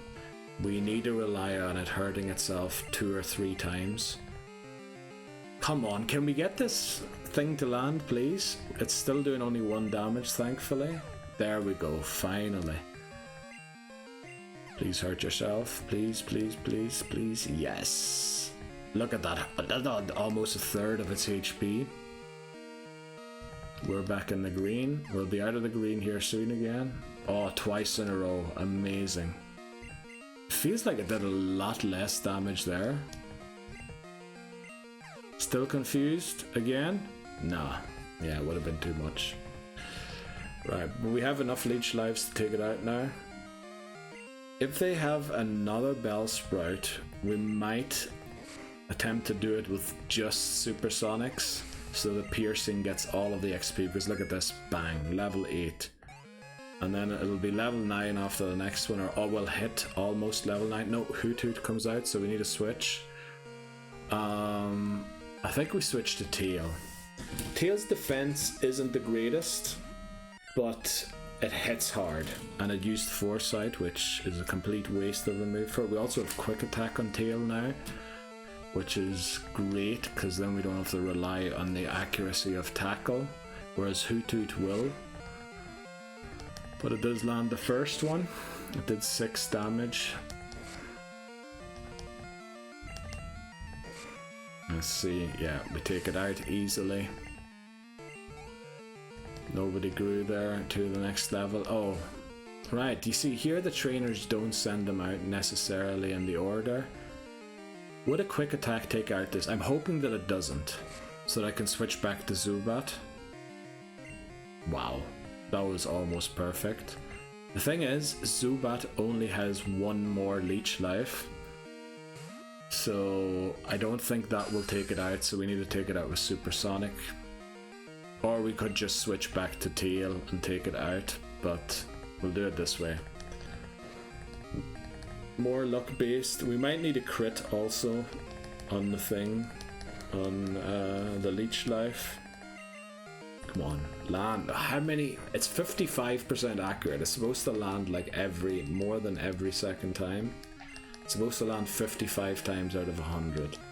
Which I suppose when you say it that way, yeah, it can miss 45 times out of 100. But still, like, please land. Come on. Oh, we got a crit. So it did 3 with a crit. We need to remember that finally. Please, first turn, take yourself out. No. Right, we need to heal ourselves back here. I was just gonna say, if that had taken it out, and it's confused no more. Now, I know it might seem like I'm playing a weird game here with risking a Jeopardy Pokémon, but I believe in piercing, right? Watch this. Damn it. You know what? We're splitting the XP with Tail already anyway, so we might as well switch back to Tail. Let's hope it takes itself out here. It does. Very good. Just wanted to make sure we didn't lose Zubat there. We're gonna take Zubat or Piercing out. Oh, it's Lee, not Jin. Jin was some earlier Sage, wasn't it? Right, there we go. HMO5 obtained. What are we in? 1 hour 40. Will we make it through Union Cave? Probably will. Who's this? Our mom rings us. Oh, yeah, she brought us an item. Thank you very much. Probably just a super potion or something.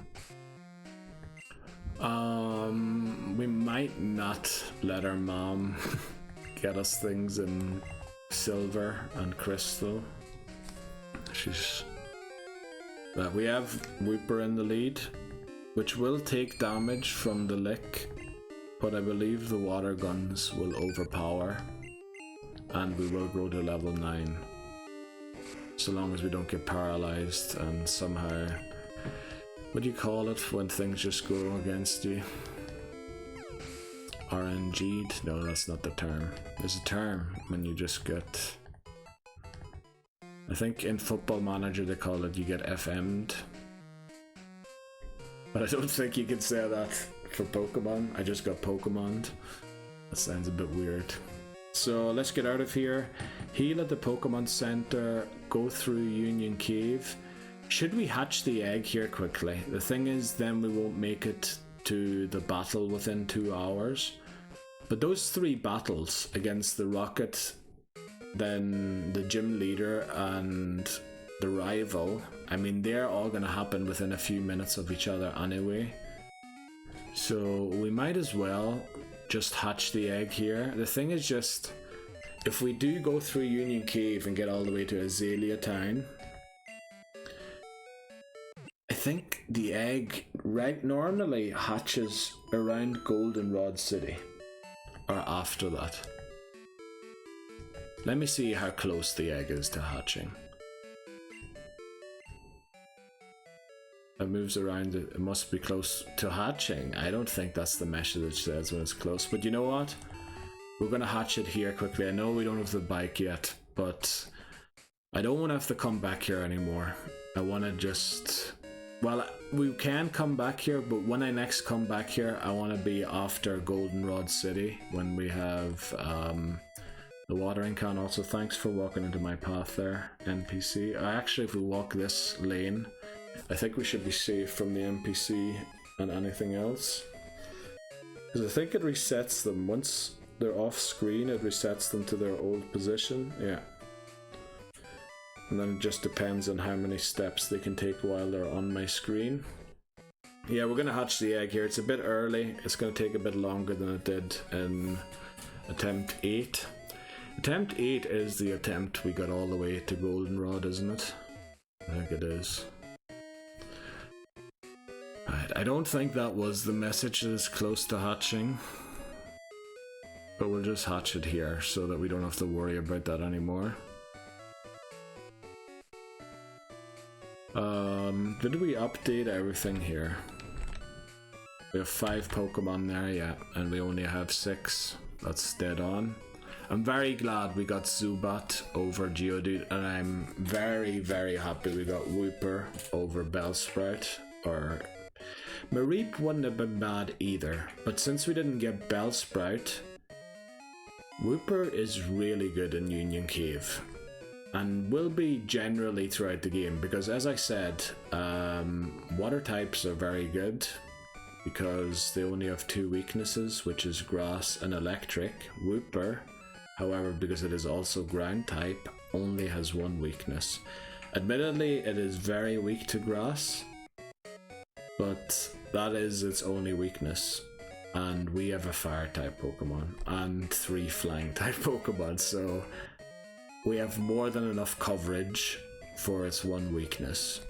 Now all we need is Wooper to learn actually good moves like Surf, Earthquake, whatever. And then it'll be a trooper in the team, really. The Looper Trooper. The Trooper Looper. Wooper Looper. Right, let's get this egg hatched, and then there are a few more trainers on Route 33. Is it worth taking them on? There is that Goldeen that messed me up a few times.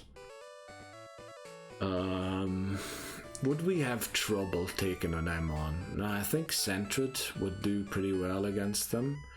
And then Sentret doesn't really have much play in Union Cave.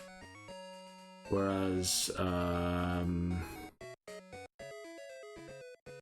Porcupine might have a bit more if it learns Ember. It needs to reach level 12, which I think it's a level away from still. So yeah, I think because I don't want to take part in the bug catching contest, we're gonna have to end the video in Goldenrod.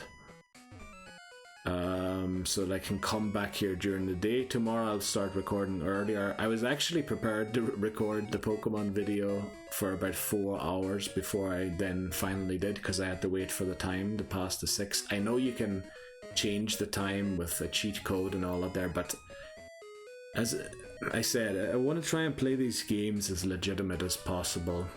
Obviously, I can't say I want to play them glitch free, because I mean, the badge boost glitch in Gen 1 is unavoidable. Because even if you get leered, you get the badge boost glitch applied to you. So there's certain glitches that you can't avoid. They're more programming oversights really than they are glitches. Don't know why they refer to it as the badge boost glitch. It's just an error in the programming, I guess. Or an unattended application of it. Yeah, so I do wait for the times to pass over, but tomorrow we'll play a little earlier so that we can get daytime encounters and Sunkern, attempt Sunkern again. I think that'll be pretty good. We also have Wooper. I love that we have Wooper. Wooper's going to be such a hero.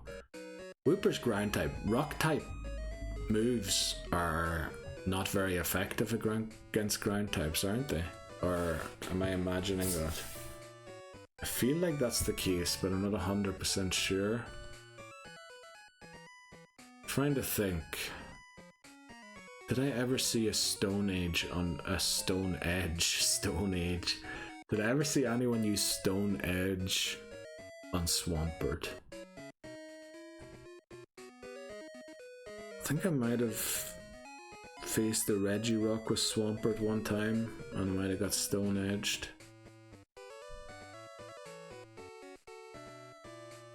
I feel like rock isn't very effective against ground, but I'm not sure. So that would be great for the Miltank. And I believe the level cap for Whitney is at 18 or 20. Let me look it up. I have it down here somewhere. Whitney's level 20. And I have a suspicion that Mr. Lupa evolves at level 20. So if we can have a Quagsire and evolved Pokemon against Miltank, that would be great. A final evolution, I mean, not an evolved Pokemon. We'll of course have other evolved Pokemon. We'll have, what do you call it? Wow. I just heard a car drive by there outside, and by the sounds of it, there must be so much slush and snow out there. Like, it sounded like they were driving through a river. Yeah, it's that time of year again. I'm trying to still come up with a winter game to play, like something that fits the season. Obviously we're going to continue the if I lose a mini game I restart the game challenge, but I want a new game as well that kind of fits the season, and I don't really know. I sort of associate winter for some reason. There we go. Our Violet City encounter is a... it's taken awfully long. Togepi. Very good. Togepi came out of its egg. I think Toge means spike or something like that. So we'll look up Togepi's name quickly in Japanese. It probably is Togepi as well. It is Togepi, like a long E at the end. Let's see. Togepi and Togepi, maybe a combination of Toge, which is sprite, or Toge, and then Pyo Pyo, which is the onomatopoeia for a bird chirping. Let me see how Pyo Pyo is translated in a dictionary. Like what cheap, tweet. To peep, to tweet, to cheap. Cheap. Should we name it cheap? It's spelled with double E, not the EA way. I think we will. I think that's what we'll do. Spike. Well, Spike's actually not a bad name, is it? It is like Spike. How you doing, Spike? But it just doesn't fit Togepi. Togepi looks so harmless, where Spike you would expect to be sort of a rough guy. Might have a motorcycle or something. I don't know. So I think we'll go for cheap. Yeah, I don't know why I'm looking at the 3DS to spell that. Cheap. Hope that's okay. I'm sure it is. Right, so we got Togepi. Next up will be the Team Rocket people in Slowpoke Well or Route 33 encounter. I haven't decided yet. One of those two will be. As you can see, we came back to hatch Togepi because we just wanted to get the encounter done. So next up, Rocket Boss or Route 33 encounter. No, it will definitely be the Rocket Boss, because I think I'm going to go for a Heracross if I can. Right, I'll be... What am I saying? Be right back. I'm not taking a break. I'll see you in Slowpoke Well. These transitions are getting worse by the minute that I'm doing for the main channel. I really need to work on that. That's terrible. I don't know why I'm healing as well. It's not like we battled there, we just hatched an egg. Oh, but it gives us a chance to update this, you know what? That's what we'll do. Caught Pokemon. There we go. No, not Zubat, but Togepi. Togepi. No, it is not a Jeopardy Pokemon. There we go. Okay, got that updated. Let's get out of the Pokemon Center. We're going to keep Togepi in the team to give it 2 or 3 battles, maybe wild encounters in Union Cave or here in the grass while we head down to Union Cave. You know what, that's what we'll do. Or should we? Because Piercing would have quite a good time against certain Pokemon in this tall grass. whereas it won't have any great time against any Pokemon in Union Cave unless it learns Bite, which is above the level cap. When it will learn, when it will eventually do so. So yeah, I think we'll lead Togepi through Union Cave, get 2 or 3 encounters there, and then drop it off in the PC. I don't think we're able to take that out, and Hoothoot still hasn't reached level 11, so we'll use Hoothoot here. This is a level 8 Wooper, so we caught one of the lower level Woopers. I think we caught ours at level 6, didn't we?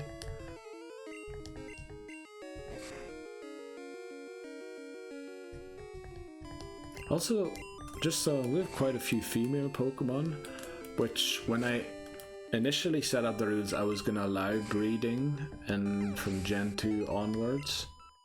And having so many female Pokemon would have made that a lot easier. I just moved the 3DS there because it looked like it wasn't straight. I'm going to have to, during the next break, take a look quickly to make sure it's straight. It feels like it is now, but I just like it to be very straight if possible. Will we go to Loop? No, we're going to go to Hoot here again. I want Hoot at level 11 for some reason. But we will drop Hoot after Bugsy, I think.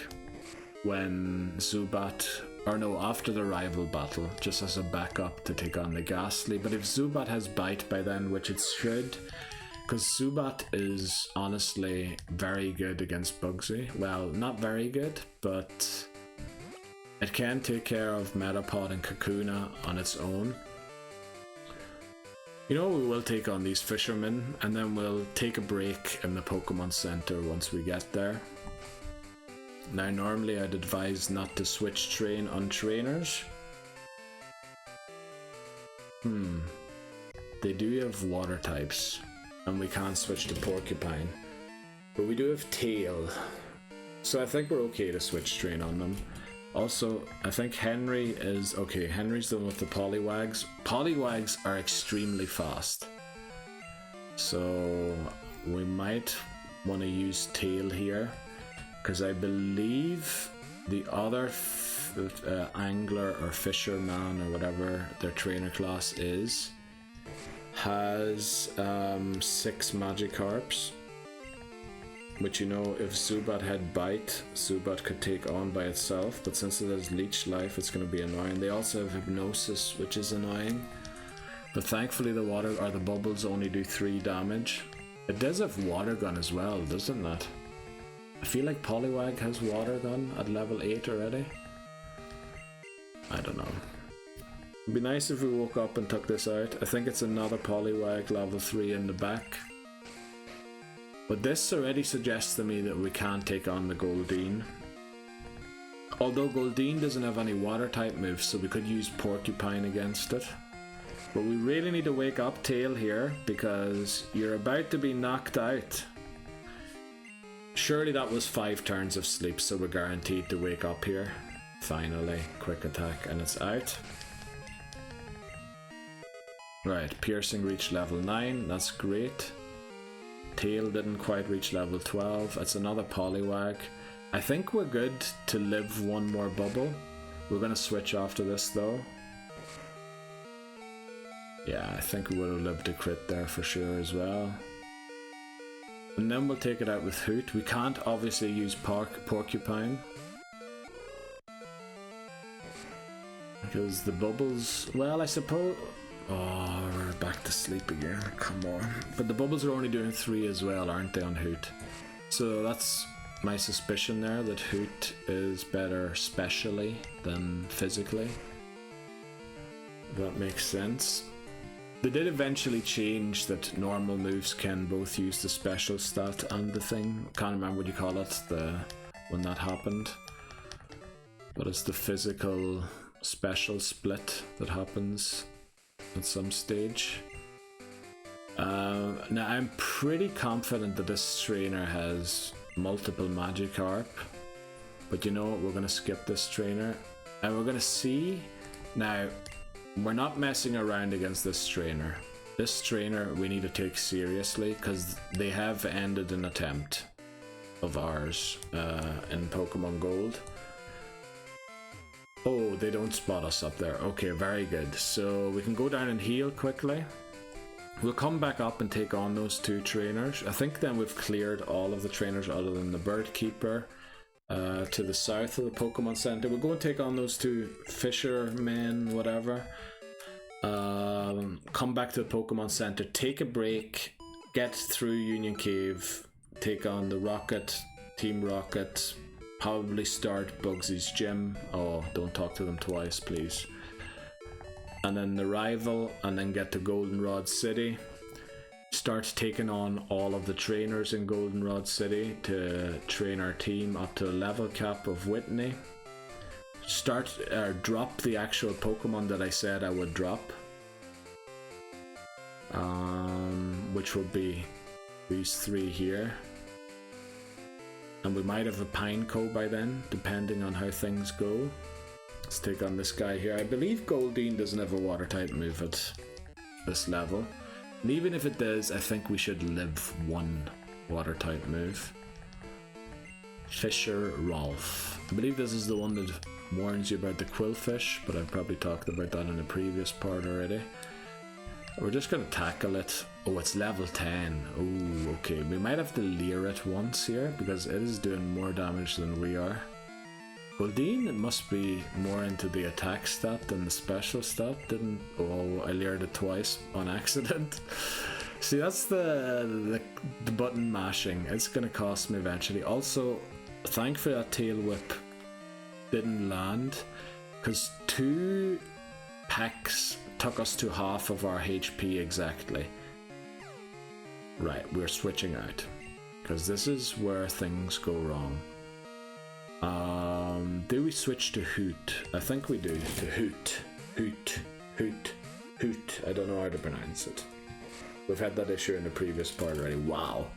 It did 7 damage with a Peck. And Peck is a rubbish move.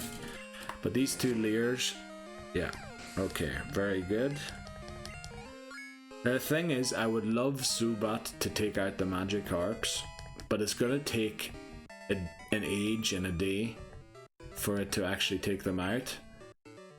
And it's not worth the XP. Magikarp gives so little XP, so we're just going to use... We'll use Porcupine to take them out. Because Porcupine needs another level to learn Ember.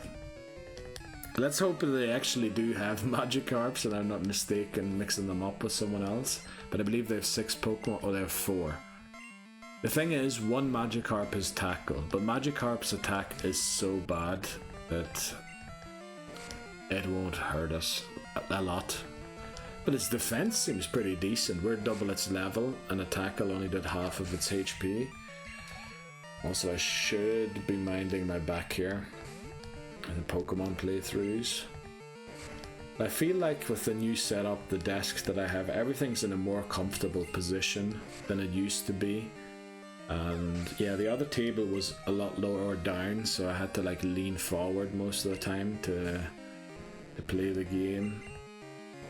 And having a straight back is just, okay, it did do 4 damage, so a crit will do 6, and we did no. What the flip is going on? Did our attack just drop to the smithereens or something? Right, it will take us out with a crit, I think. No, it wouldn't. I think we'd live on 1, but we don't really want to know. We're just going to switch the tail here and take it out. We did use 1 Leer, so our tackle should do plenty now. Or our quick attacks even. Yeah, look at that. Yeah, I think your moves do 1.5 times the damage after a Leer. After 2 Leers they do double the damage. I think the way it works is it's really easy. It's so if you increase your defense, it either increases the number on the top of the fraction, or it increases the number at the bottom of the fraction. It's actually really smart how it works. How much the damage increases. Let me see. So I think it's based on 2 2s. So damage is considered to do 2 2s, which is 1 essentially. But then if you use a Leer, it goes to 3 2s. Actually, I'm mispronouncing. How do you pronounce fractions in English? I didn't go to school in English, so I don't know. 3 over 2. And then 2 Leers would do 4 over 2. The next Leer would do 5 over 2. Yeah, right, so we're going to take a break here. We're at 2 hours. We'll get through Union Cave, take on the Rocket Grunt at least in the next hour. And then I'm confident we can get Bugsy and the rival and get the Goldenrod City.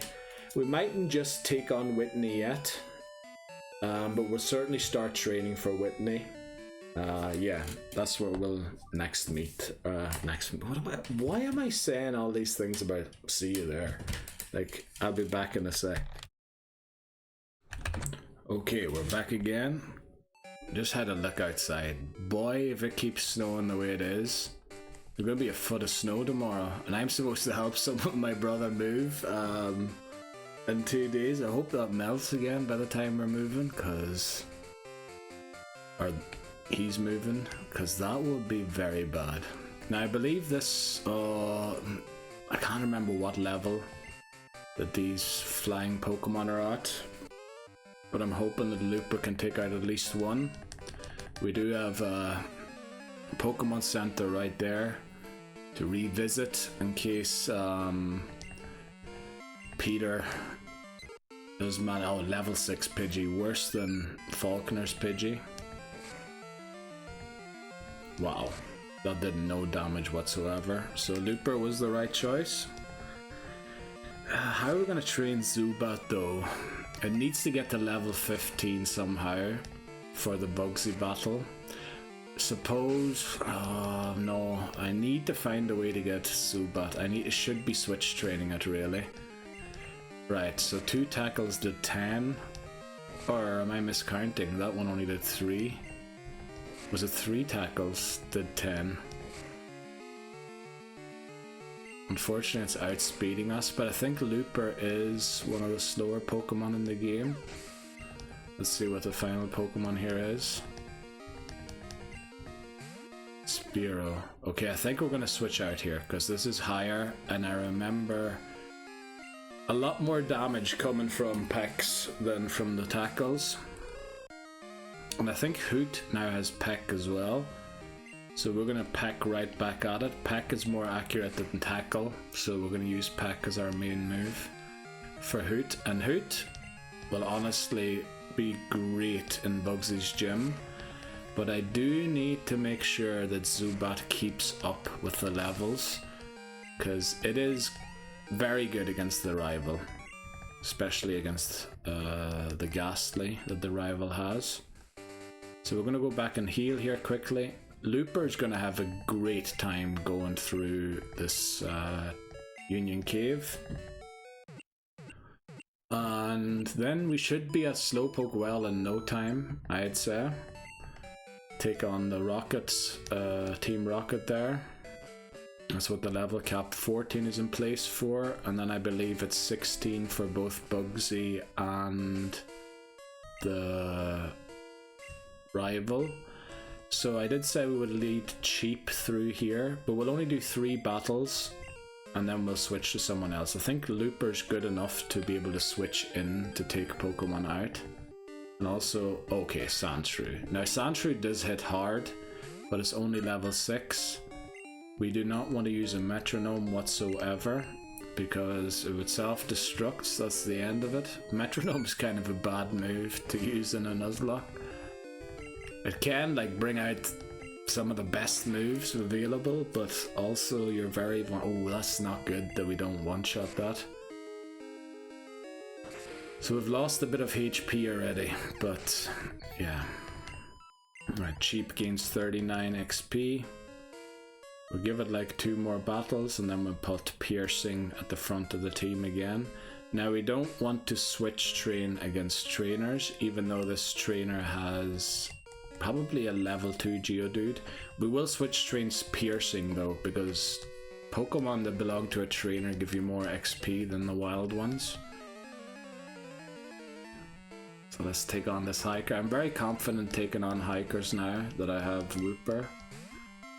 Suppose the hiker outside Union Cave on Route 33 isn't as easy since we don't have Bellsprout. Bellsprout resisted the fighting type moves of the Machop, and we don't. Well, Zubat resists the fighting type moves twice, because flying and poison. But the question is, does it really have a move to attack? Not really, because I think fighting resists bug type moves. So we'll just keep using Water Gun here and get the XP on Looper. There we go, that's another one down. One more Geodude to go. Bird level 8, is it? Yeah. So no fear here taking on any of the trainers, because even the fire breathers won't have great solutions to Looper. Well, the Smogon Coffins mightn't be as easy, but we could teach Mud Slap to someone, but we won't bother. We'll just take them on. Yeah, Zubat's Supersonic keep confusing my Pokemon. Boy, can I relate to that. Supersonic is an annoying move. Confuse Ray is even worse. Confuse Ray is like... that's a lot worse.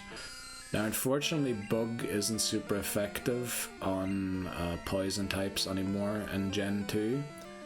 So I think we're going to use Porcupine here, because Porcupine doesn't have a great time against a lot of the other Pokemon here, so that we finally learn Ember. We will learn Ember after this battle if Porcupine survives it.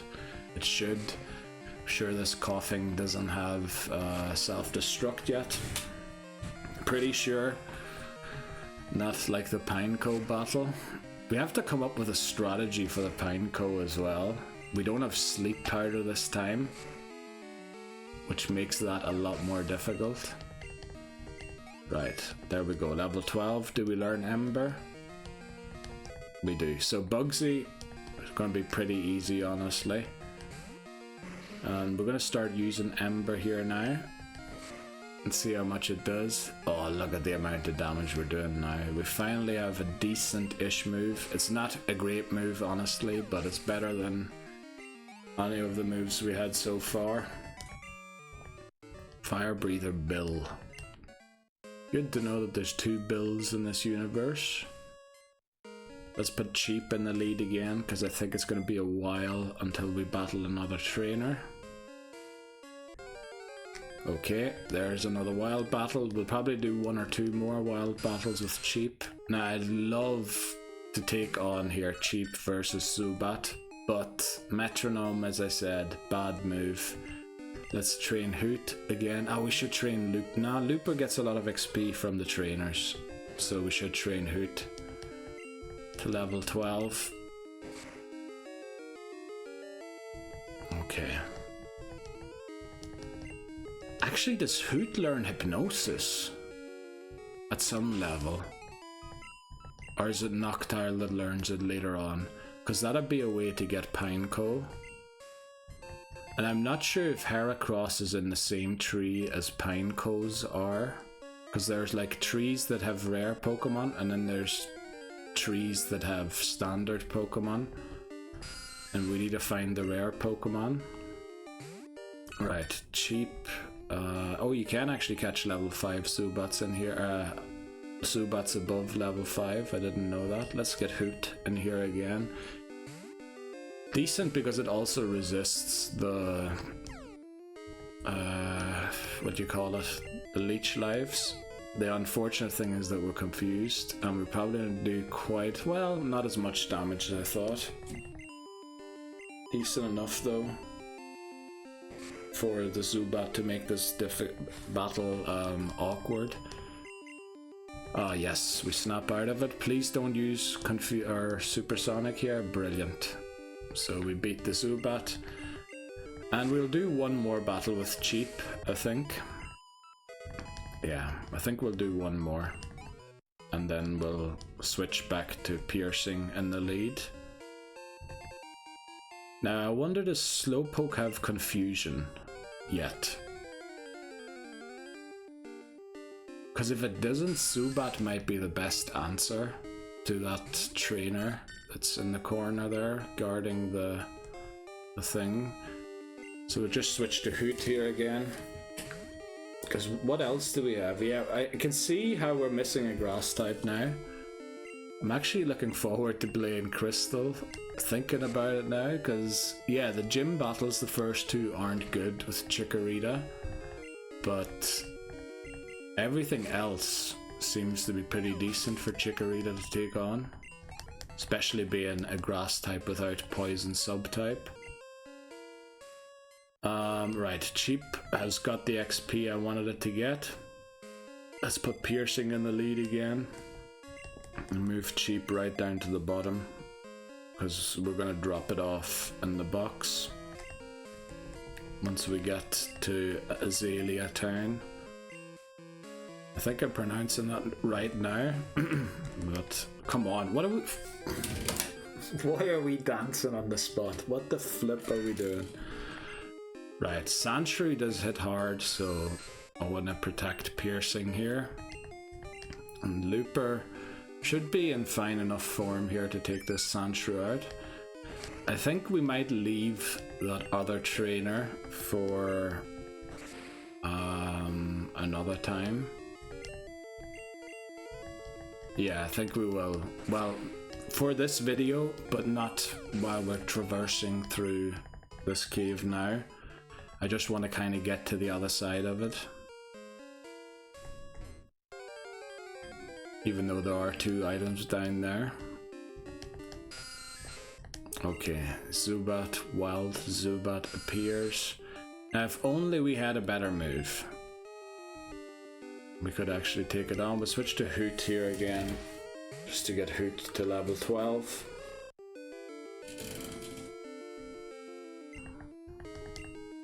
What level were the Pinecoes? Level 10, weren't they, that dropped out of the trees? I'm just wondering if like a level 16 Porcupine, which will be evolved by then, won't it? Or does it only evolve at 18? I remember the level up, or the evolution levels are a bit weird, or not weird, but they're different than usual in Gen 2. Right, a Rattata. I would love to think that Piercing could beat this on its own, but I have my doubts, so we'll switch to Tail. Get Tail Whipped. Quick Attack. One-shots it. Brilliant. Tail evolves, doesn't it? Really early. What is it, like level 15 or something? I remember it evolved after Bugsy in the last attempt. I'm hoping that attempt 9 is the final attempt here. Right, that one does spot us at this difference, but it's the final trainer we're going to take on this time. There is one trainer left. We'll come back for them in a second. But we just want to get out of here now. Right, Vulpix. We're going to switch to Looper. And then hopefully Piercing grows to level 10. Unfortunately, we're still 5 levels away from learning Bite, which isn't great. Looper will also grow to level 11 by the looks of it here. Wow. Great special defense there by Vulpix. Also, are we in danger here of fainting? I don't think we are. Okay. That would have been bad. Now the thing is, Looper's HP is so low. We can't switch train. Oh, we learned Slam. That's not really a great move. But I honestly prefer Tackle over Slam, but that's just personal preference. Right, make sure we don't walk into the tall grass here, because we might be going for a Heracross, which would honestly make Whitney very easy to beat. But again, we have so many flying type Pokemon, we have a fire type Pokemon, so Rollout will do tons and tons of damage. The question is,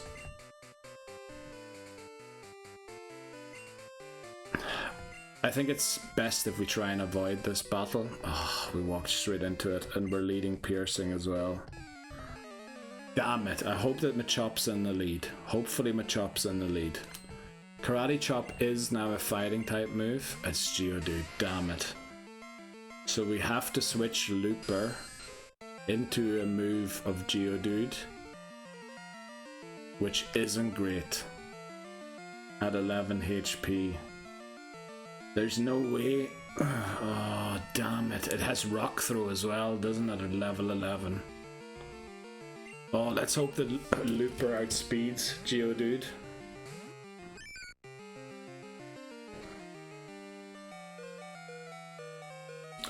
That's what I was worried about.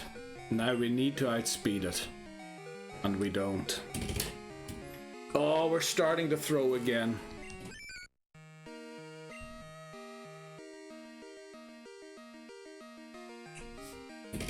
I just realized we're gonna lose this battle. Because we didn't teach Mud Slap to anyone.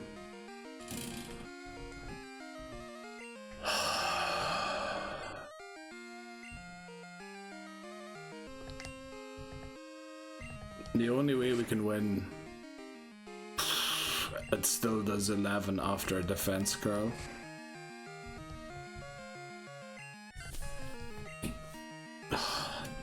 Damn it, what am I doing? Oh, I should have at least put Looper in the lead. We have to use Smokescreen and hope it misses because we need multiple embers.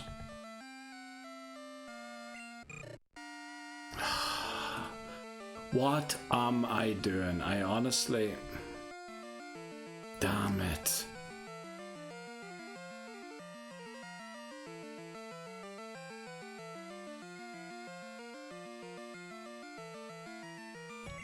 I can't believe that this is happening again. What? I didn't even mean to press Peck. That's terrible.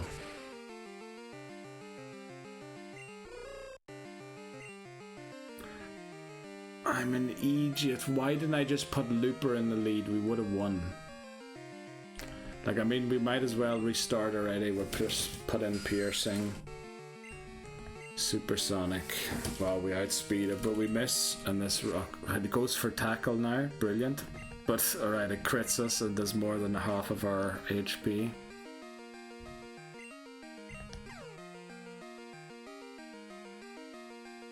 Now it starts missing.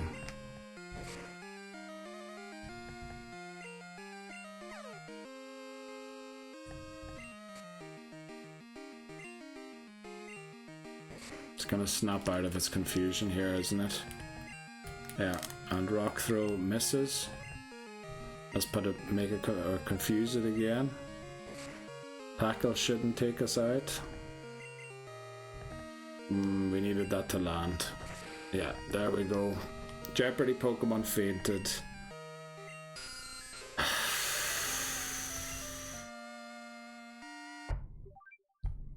This is terrible. What am I doing in Pokemon Gold? Like, what the flip is going on? What am I flipping doing? I can't, man. Right, let's update everything again. Now, normally I'd take a break, but I think we only just came from a break. Yeah, 14 minutes ago.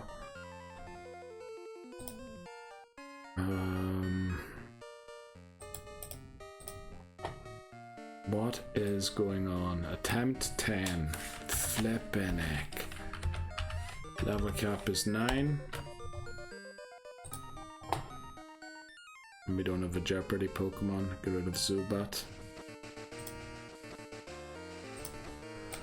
Okay. Attempt 10. We're gonna have to do it without Sentret.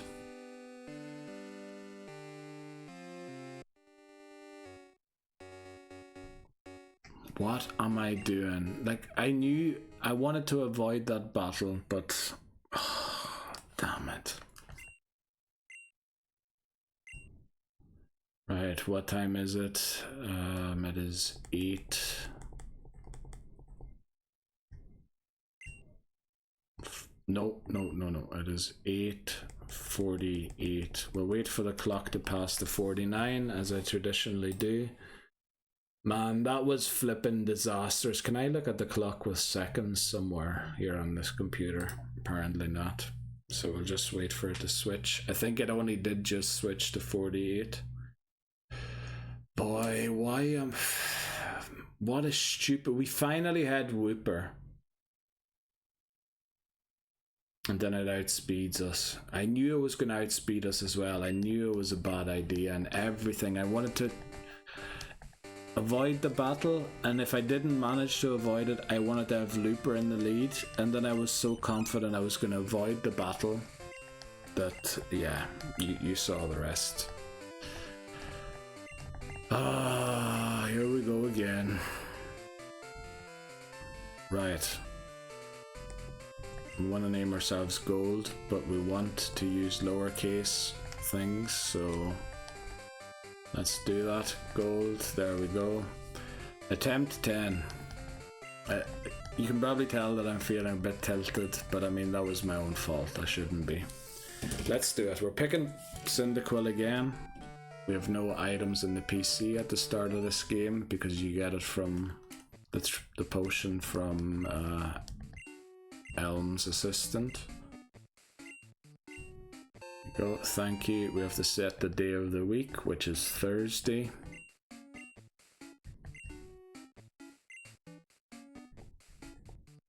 There we go. Yeah. No, it isn't daylight savings time. Yep. I know how to use the Pokegear. Thank you, Mom. Please leave us alone. Oh man, that hiker. He's cost us 2 attempts already, hasn't he? At least we're guaranteed Spinnerack this time, but it's not going to be of much help since we don't have Sentret. Sentret was our biggest hitter.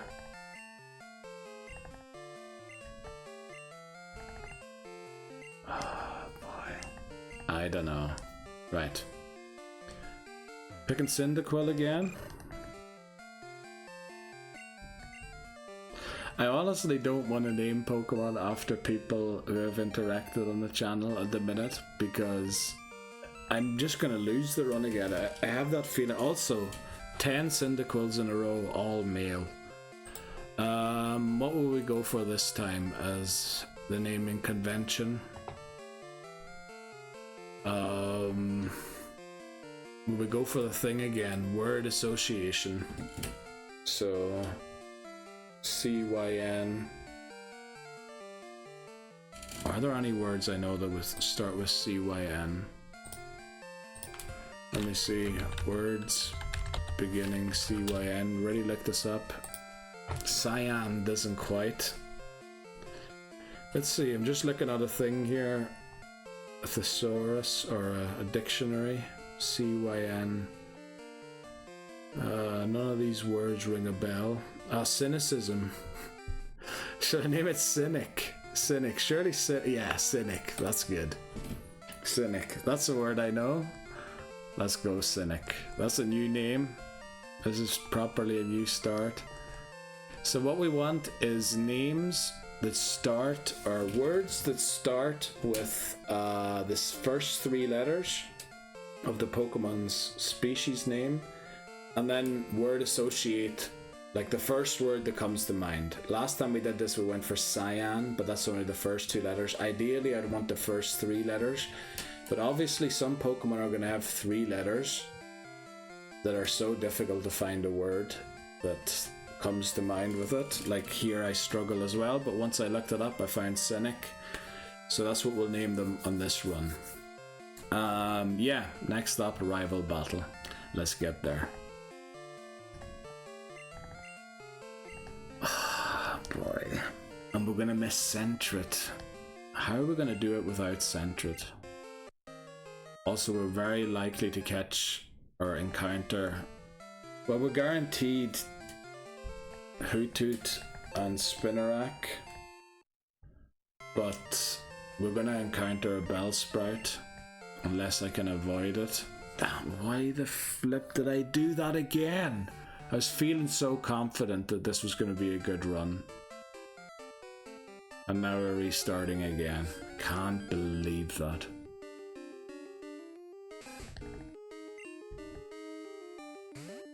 Right.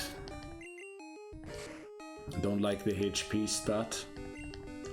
I like the damage we're doing, but it is only a level 2 Rattata, so we missed our attack. Brilliant. Thankfully I went for Tail Whip. I really don't know what I'm doing. Why is gold proven so difficult? It's just... And I'm losing to the same trainers that I've lost to previously as well. It's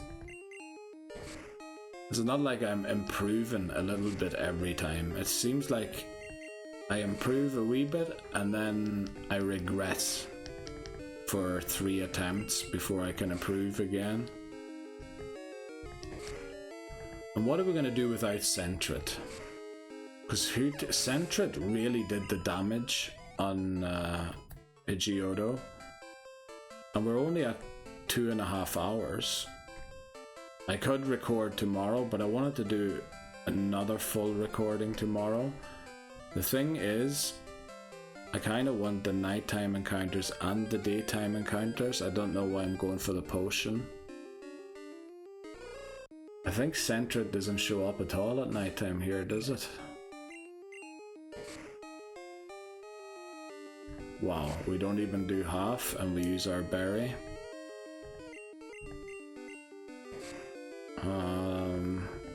I was thinking if nah, I can't wait till tomorrow.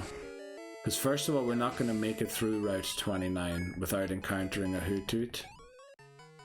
Which means we're going to catch a Hoothoot, and then you can't get Sentret anymore, can you? Damn it. Oh, I don't know. How are we going to do this? The thing is, I was going to record tomorrow during the day from our progress. Oh, what a stupid way to lose that. I wish I could go back to that battle and redo that. That was just silly the way I threw it away there. But there was no way I was going to turn back in the cave. Damn it.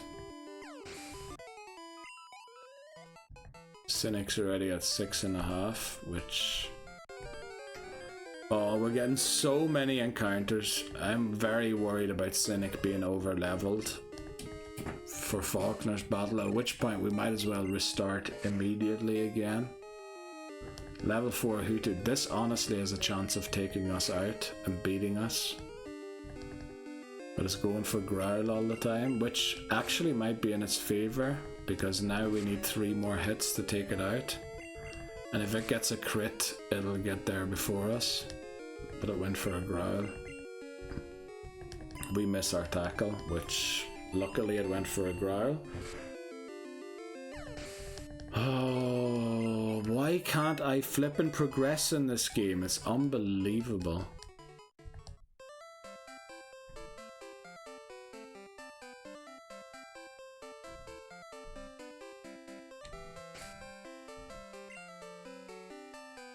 Do I use a potion?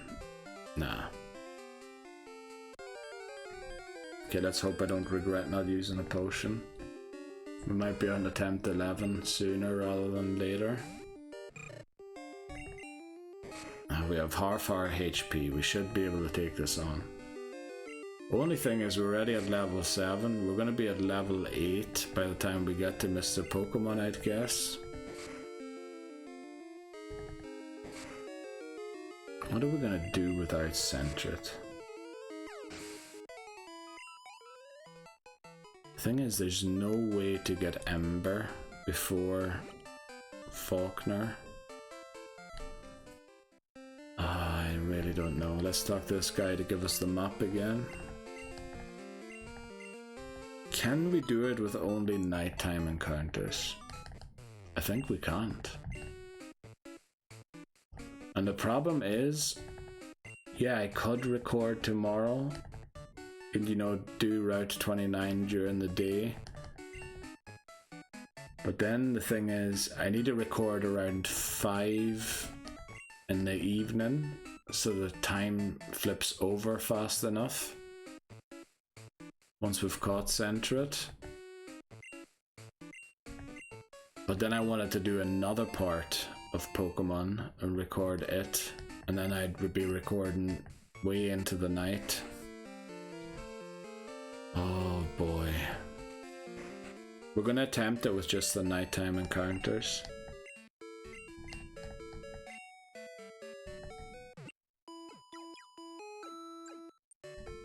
That Pidgeotto is just very, very strong.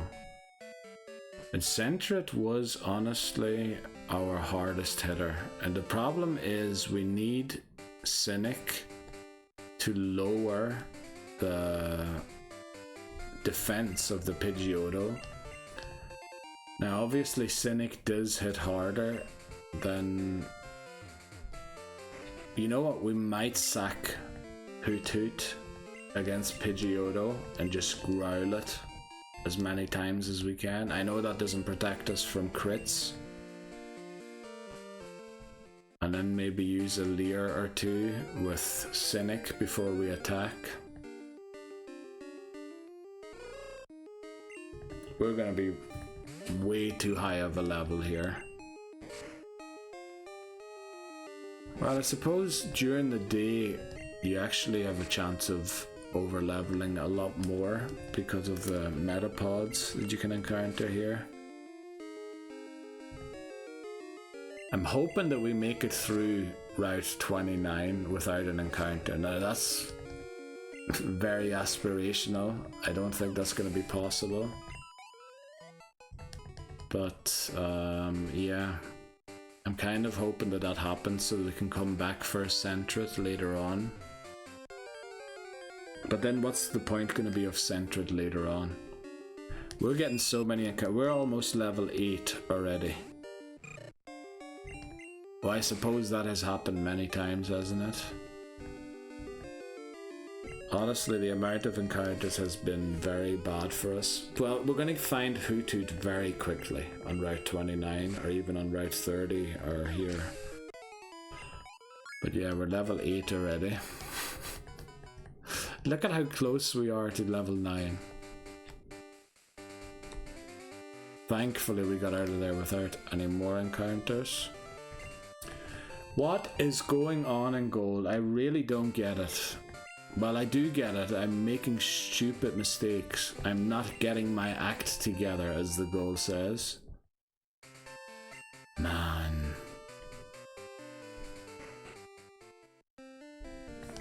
Can we do it without Centret?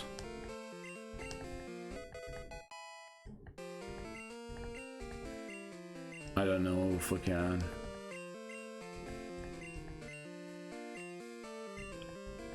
Because the way we beat Falkner there so convincingly was that we essentially had smokescreened, leered everything, didn't we?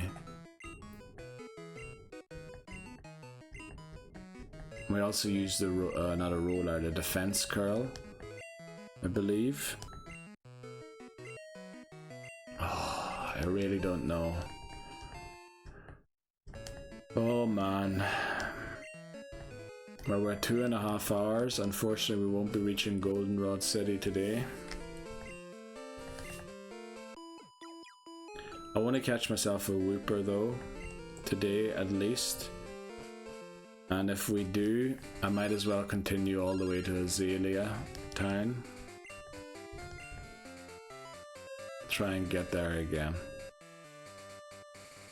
Might be a 5-hour video then. Flipping 2 tiles and we get an encounter. Right, it's a Rattata. At least this is one of the lowest XPs we can get.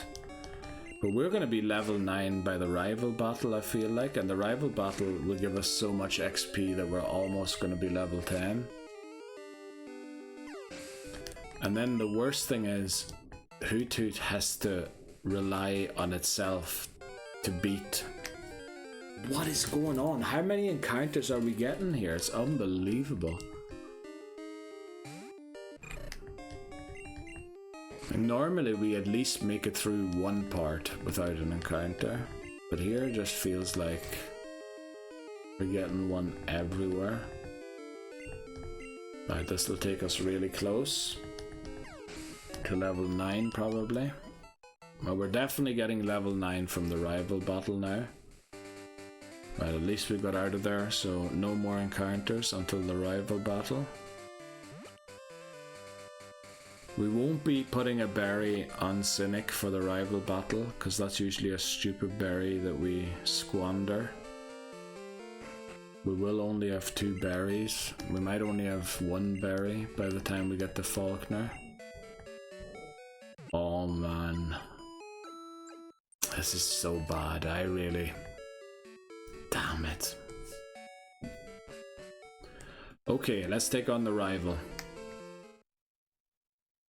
Let's see. Right. Triple question mark, or Silver, as we will name him, is looking to battle. He picked the right Pokemon, but apparently he made it through Route 29 without encountering a single Pokemon, or maybe just one that wasn't enough to level him up. But we're definitely going to get level 9 here. Smart move to use Leer. Let's see. Tackle. Wow. Yeah, we're level 8. What do you expect? We flip and tuck it out, no problem. We're level 9 already. 9 and a quarter. Maybe even a third almost. Right, there you go, Mr. Triple question mark. Next up, Route 29 encounter. Actually, no, we're going to hope that we skip an encounter on either route. 30, 20, no, actually we want to skip it on Route 29. Now, I want to get this berry. Please give me this berry without giving me an encounter. Right, let's get out of here. Yes, okay, we got the berry without an encounter. I was thinking if we didn't jump the ledge, we might be more likely to not get an encounter. Not that that probably had no influence whatsoever on it. We got back here without an encounter, which we always do. Let's go in and see Elmi. See what he's at. Oh, I thought we were going to walk up there automatically. Right, speak to the Popo. Give them the name of the culprit, which will be Silver. Actually, names are capitalized here, aren't they? So we'll just capitalize the other players' names, just our own ones we don't want. Silver, okay. You're welcome. Hey, Elm, I have a mystery egg for you. So shut this. Comes back. Okay, I am honestly hoping we get through Route 29 without an encounter here, which I don't think is going to be possible. With the amount of encounters that we got there, just going to Mr. Pokemon was unbelievable. Right, thanks for the Pokeballs, and this is where the catching part officially starts, since we now have devices to capture Pokemon. Let's go and talk to our mother to tell her that we're going on a journey, and you know what? We don't want her to save money for us. Yeah, we're going on a journey, Mom. What can I do? I'll save money for you. On a long journey, money's important. Nah, preferably not. Thank you. Okay. Work as a team. Right. I'm honestly hoping we get through Route 29 without an encounter, but gonna be difficult. We're also gonna decline Dude. Please don't show me how you catch Pokemon. I know how to do that. Okay, sorry for the noises that are probably being picked up there. I think someone's sick in the house. Our Route 29 encounter is Hoothoot. Unfortunately, yeah, we're getting it here. Let's see, let's use a tackle. Right, I was worried we were going to one-shot it, but we're fine. Let's use a Pokeball. We get Hoot Hoot. Now, the word I associate with H-O-O is hood. So that's what we're going to name it. H-O-O-D. Like the hood on the jumper of a hoodie.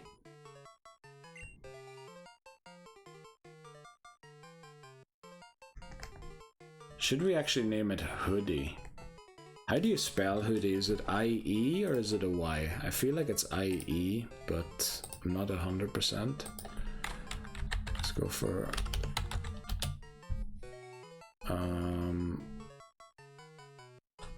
my quick. I want words beginning H-O-O-D.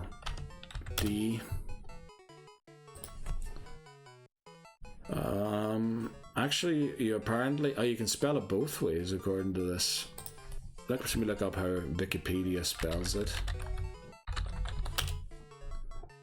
Wikipedia spells it with I-E. So that's what we'll do as well. Because Y just seems weird for it, does it not? Right, there we go. Hoot Hoot is our Route 29 encounter. We'll be back with either our Route 30 or 31 encounter. Okay, there we go. Make sure to put Hoodie at the front of the team, even though it is not doing well when it comes to HP. Let's hope we can get as little encounters as possible. That's a nice start. And then we'll take the shortest path here through the tall grass. Right, not quite the shortest, but we were only one tile off. Right, that worked out. That's how I wished Route 29 had gone all the way. But we did catch a Hoot Hoot on Route 29. So let's just continue on to Route 30. We'll probably get a Spinnerack there. And then we'll probably run into a Bellsprout on Route 31. I might just knock it out again. We'll see. 2,800 I think is what we normally spend, isn't it? And the rest is on antidotes, so that we don't go down to poison and lose a Pokemon that way. Man, I'm so devastated that we lost that again. Unbelievable. And the chances that we get a thing again. Our Route 30 encounter is... It can't be another Hoot Hoot since we caught one already. Now the problem is we're a level below this one, so we have to use Cynic, and Cynic... Right, it's not that close to 10 yet.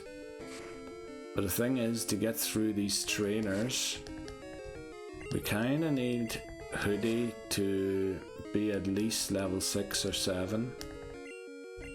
And we need Cynic to get it there. Right. What am I doing? That can actually cause an encounter to appear by doing that. Right, we got through... Oh no, we didn't get through Route 30 without an encounter. In fact, here, our Route 30 encounter is... Can't be Rattata, since we have Rattata already from Red and Blue. Still think it's not in a position to take this out.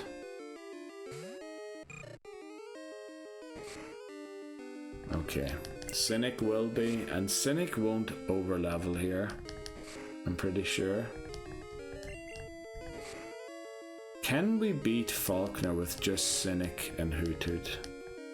I mean, we might get Spinnerack as well, who could take care of the Pidgey, but I think it's very unlikely.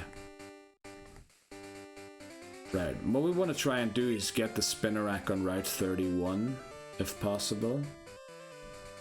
Cynic's a bit low, but I think Hoodie can take on this trainer's first Pokemon. The thing is, yeah, I should start. I'm gonna use potions so I don't have to walk through Route 30 again. Mikey sends out Pidgey. Hoodie should be able to take this on and grow to level 4, and we'll see how it does at level 4 against the Rattata. Probably not too well, because we've already taken like half of our HP and damage. Not quite half, but we're getting close to it. Do we go to 19? Oh, we do. So I like the HP stat on Hoodie, for sure. Let's see our... Oh, okay, that failed thankfully, because that will make damage calculation a little difficult. 3... 13, 7 it did. Holy flip. A bit worried it's going to take out Cynic. Nah, Cynic's double its level. Should only do 3 here. Well, it'll do more than 3 now. Right, but we got through here.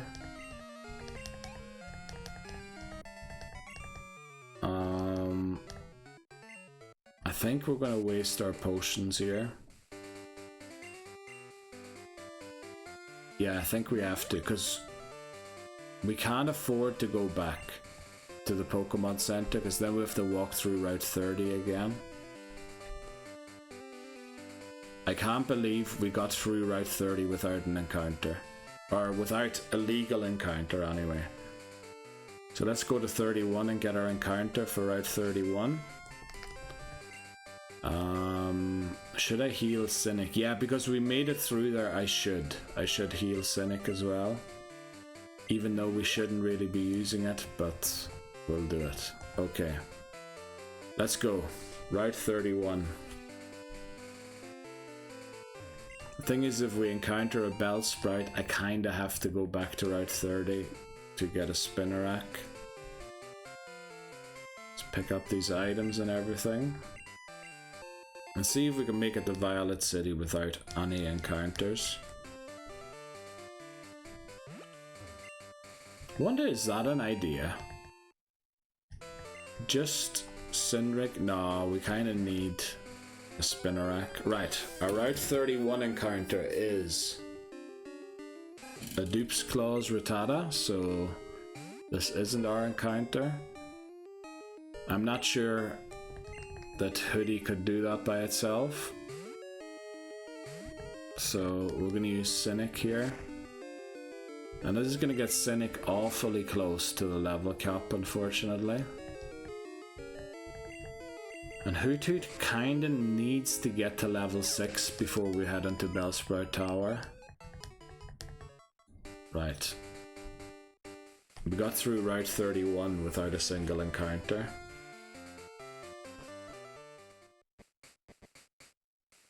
Can we beat Falkner with just 2 Pokemon?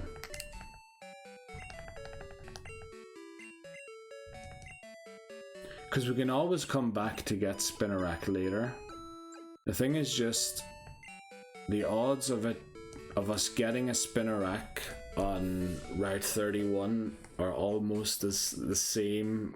It is slightly more in favor of Spinnerack over Bellsprout, but I really don't want to run into Bellsprout there.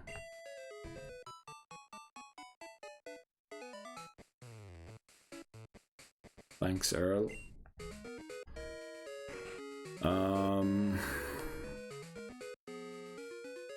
Do we just attempt it with 2 Pokemon?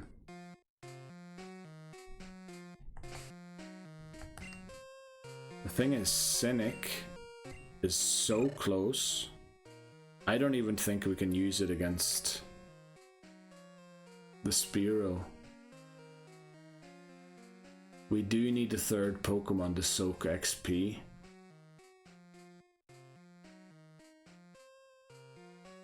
From the Spearow. And even if we do soak XP, aren't we going to get like 30 XP still? So we would need 4 Pokemon, which would entail a Spinnerack and a Bellsprout. Let me look at this here again.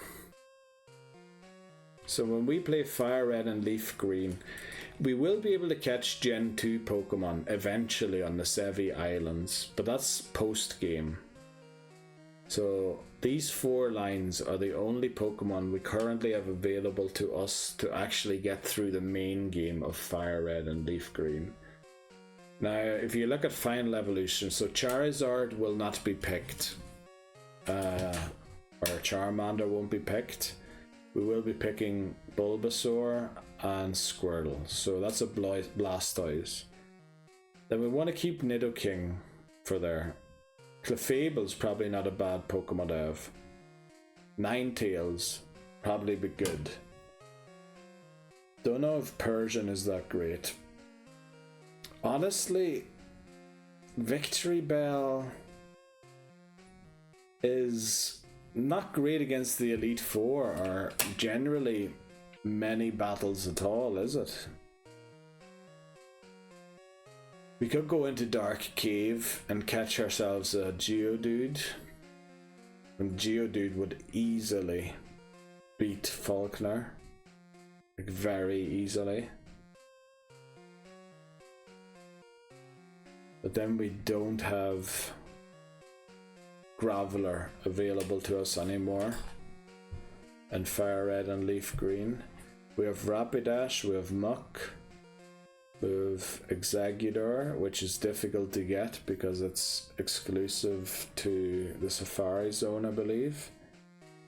Marowak, which is not quite Sandslash, but it's decent. We have Rhydon.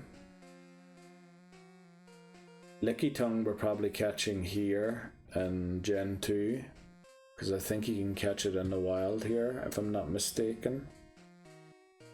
Kangaskhan is a Safari Zone encounter, so difficult to guarantee. Mr. Mime and Jinx we're probably going to catch in Gen 2 here as well, because they seem to be more native to this region than the Kanto region. Magmar would be a decent Pokemon, because fire Pokemon are going to be rare. But do fire Pokemon really help against anything? In Gen 3, there's no ice type trainers or anything, is there? It would help early, but Magmar's only available after it is helpful.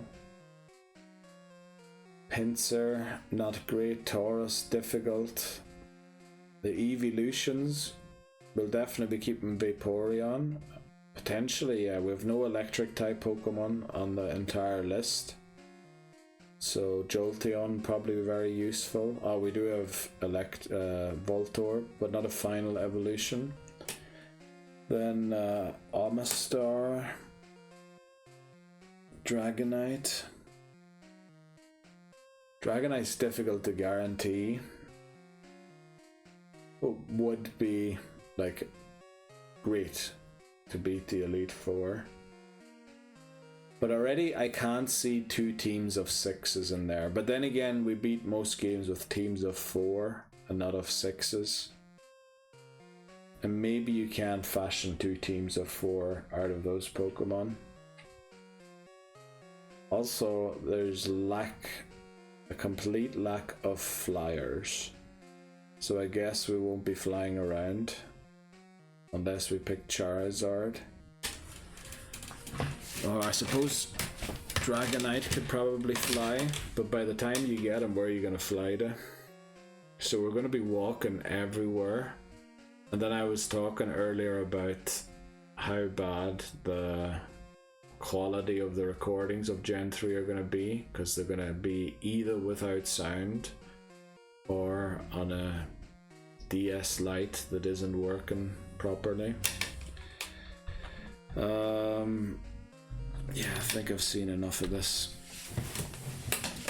Yeah, I think Cynic is too close to 10 to use against Spearow. Turn around, thank you. Do we go back to Route 30 and try and get a Spinarak? I really don't know.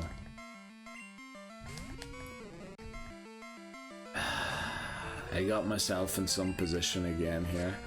And I can't believe that I have to rely on daytime and nighttime encounters to beat this flippin' gym. Now I can't give 2 berries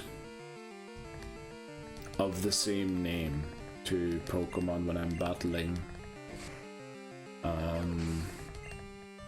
what you call them? when I'm battling Falkner. But you know what? Maybe we do just sack Hoothoot, because we're very likely to get a Zubat, and then make sure that Cynic wins the battle. Then we go on to the next route and hope we get a Wooper. This feels like an attempt that's going to end very soon again, to be honest. But we're level 6, we learned Foresight, so we can deal with wild Ghastlies now. Yeah, I'm a bit downbeat after that. I was so happy about the encounters and everything we got. It was like almost perfect. Obviously we fainted the one Bellsprout. Right, we can definitely take on 1 or 2 more Sages. I should pick up the items along the way. Paralyze heal, okay. Obviously we can't level too high with Hoodie, because Hoodie has to take on the 2 trainers by itself in the gym. There's no access to any TMs or anything before the gym, is there? I mean, I could try and get Flash, but which of my Pokemon can learn Flash? I don't know. Spinarak, I just don't see being much of a help. Other than soaking XP so that Cynic potentially doesn't overlevel against the Spearow.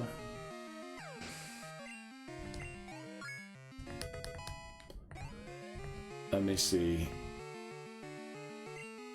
What does Hoothoot have? It has Growl, Tackle, Foresight.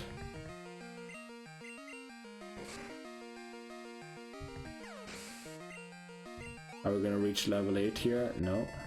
Okay, we're going to take on 1 more Sage. And get this item. We might as well get the other item on the top floor.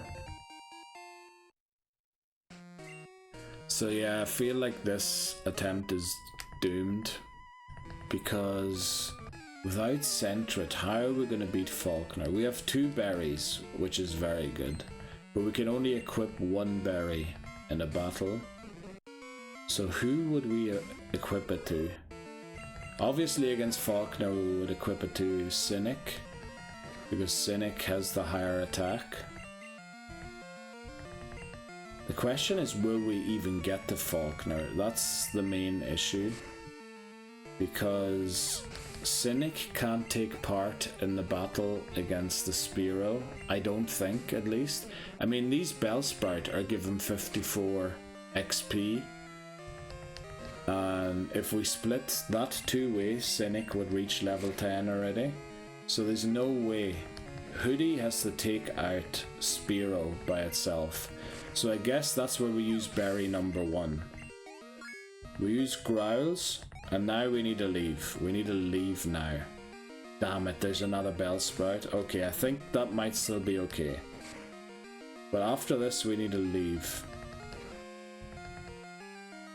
And not grow by too much more, because I'm a bit worried that Hoodie might now overlevel. Hoodie's gonna have to take on all of the trainers in the gym by itself, which I'm worried means it's gonna over level, or it's gonna require 2 berries, which isn't good. Right, let's get out of here, because if we battle another one of these trainers, we could definitely guarantee to over level. Cynic did use its berry, didn't it, early on? Yeah, right, so we have 1, 2, oh, we have 3 berries, don't we? 1 from the tree, 2 from trees, and 1 from the person in the house. So do we have 3 berries? If we have 3 berries, it might be we do. It might be possible to do. Now, don't quote me on that. Now, it might seem really stupid to do this without Spinarak, but I have to, because what is Spinarak gonna do against the Spearow? Even if I have Spinarak, I think Cynic would overlevel if it had to come in and clean up in the battle.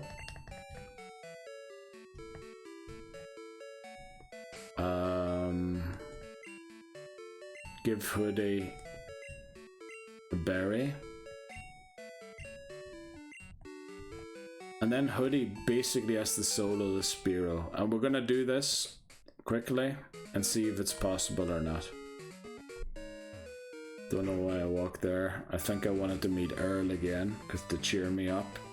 Right, let's take on, I forgot his name. What's he called again? Is it Rod? No, the next one's Rod. This one is, what's their name? Abe, yeah.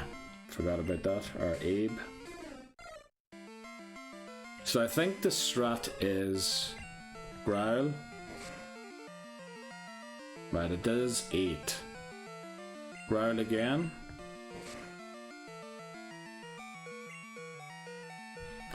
Yeah, crits are bad. We need a Growl again.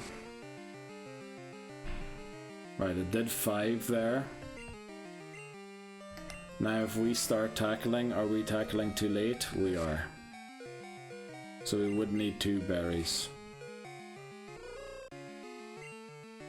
Now we are going to win this battle, but unfortunately we're going to overlevel. I feel like we got unlucky there with the amount of encounters that we got on the Elm's Errand. Like, I think it was just impossible. We're only winning this battle because of all of the things, all of the growls that we used. Let's see, how much XP does it give? 111. So if we had to split 3 ways, Cynic would have overleveled as well. So we could go and catch a Spinarak and actually do the thing, but you know what?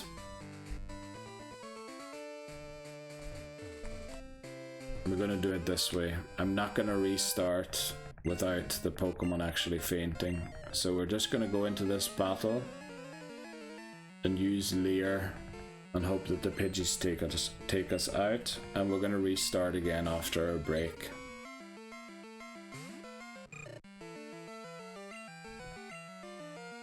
Let's hope they don't take too many tackles here.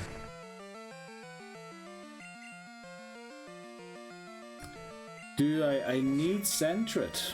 That's the issue. And the reason I don't want to use Geodude is when I have Chikorita as my starter, that'd be a way better time to use Geodude. So we're at attempt 11. Man, how can I feel this so frequently? It honestly feels unbelievable. How am I on attempt 11? We never reached attempt 11 on any game. Well, we only played 3 games, or this is the 4th one. But yeah, we'll go here. Press this button. Gonna take a break. I'm gonna try and think of something during the break that we can do to beat Falkner with only nighttime encounters.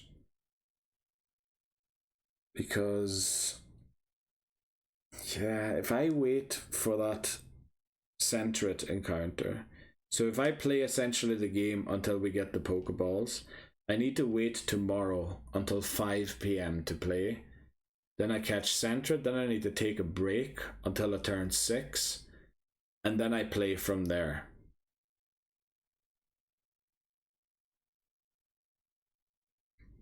So I think what we're going to do, we're going to try it one more time with only nighttime encounters. And if that doesn't work out, we're going to play the game until we got Cyndaquil and did the errand, and then save in Cherrygrove. And then in tomorrow's part, catch Centret, take a break. We're going to try it one more time with just nighttime encounters, I think. Yeah, that's what we'll do. And do it that way, so that it is tomorrow's part. Because if I start recording this part tomorrow at 5, and I want to record another part after that, I'm going to be playing until 2 o'clock in the morning again. And I've done that enough over the last few days with a different game where I was practicing the speed run, and I might be doing it again because I want to practice the speed run one more time, and then we have to do the actual speed run as well next week.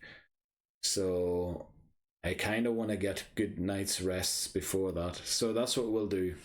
We'll attempt it one more time with nighttime encounters only. And if we make it, great. We'll play all the way until we get Wooper, or well, until Route 32 encounter, and then save at the Pokemon Center before Union Cave.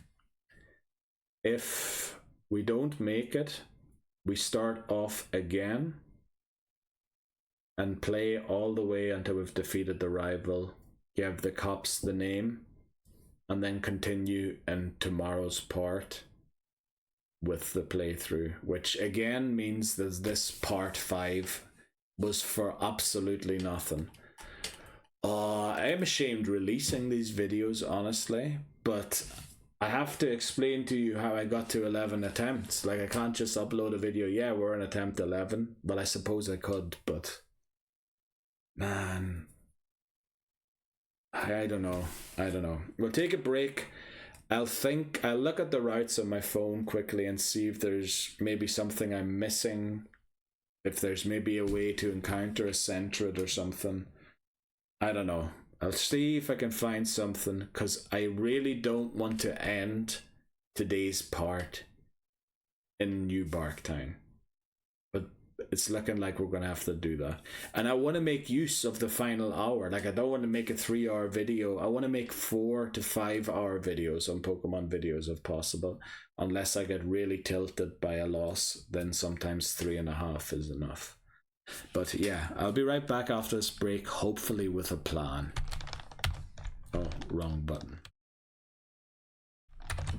Alright, back again. I took a bit of a longer break there, as you can probably see.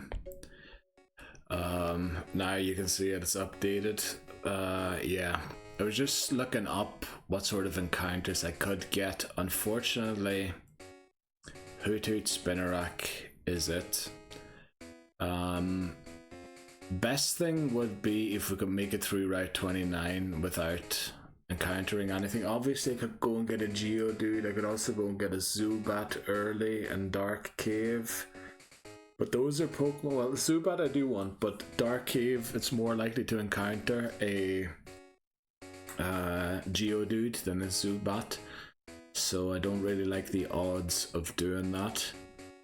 And yeah, we kind of need Geodude for Fire Red and Leaf Green, or for Crystal if we're really stuck in Crystal, which we will be, because Spinnerack only has 2 evolutions, or 2 evolutionary forms, but one of them, they aren't available in Silver, so Spinnerack will still be around but won't be helpful.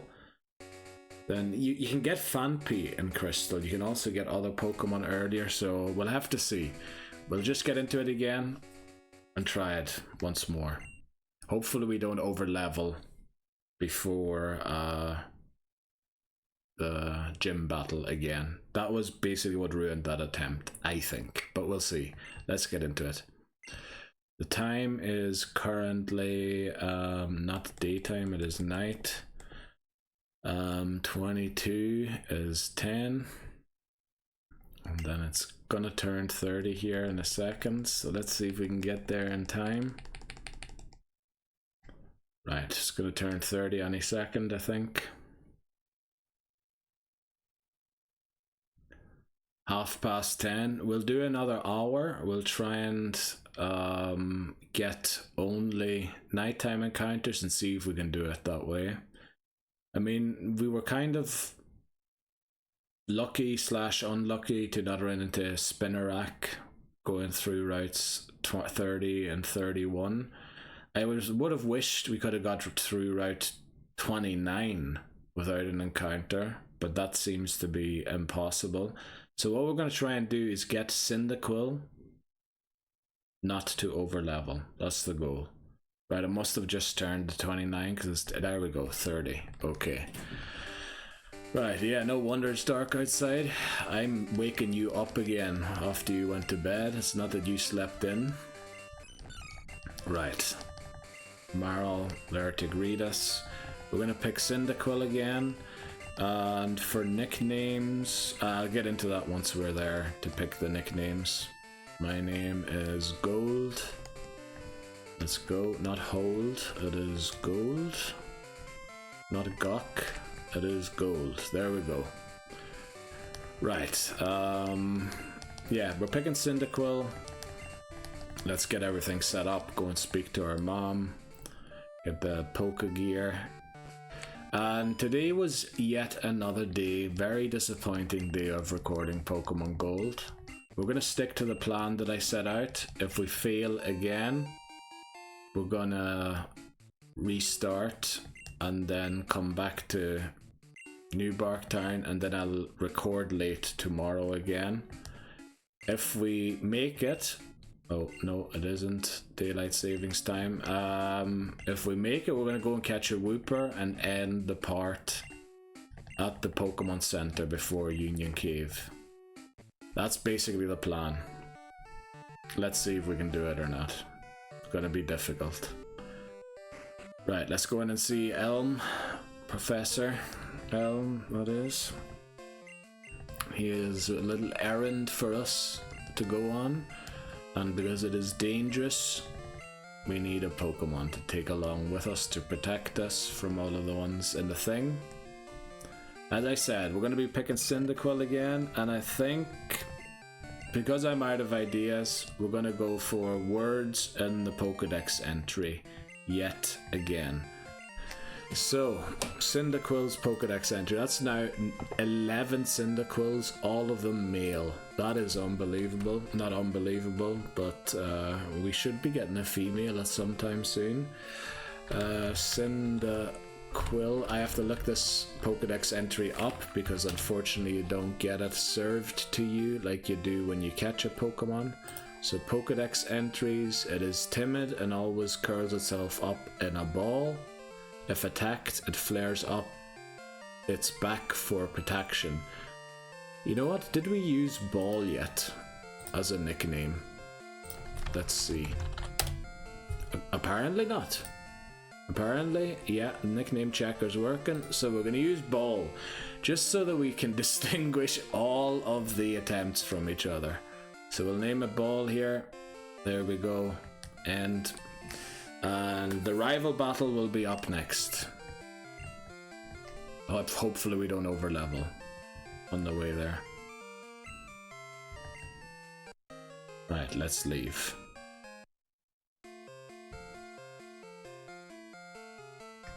Okay, some potions to pick up here.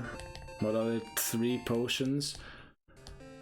I think I need to leave the berry on Cyndaquil to make it through the first time. If we make it to Cherrygrove without using the berry, I will remove it from Cyndaquil so that we have 4. But I think it's very... You see, this is what we would need later on. We would need this to happen. Okay, we get our first encounter, but that's great. We got through 1 patch without an encounter. Level 2 Hoothoot, that's even better because we're going to get barely any experience. Also, that HP stat is great. Or not great, it can be better, but it's a good start. It's a decent number, I believe.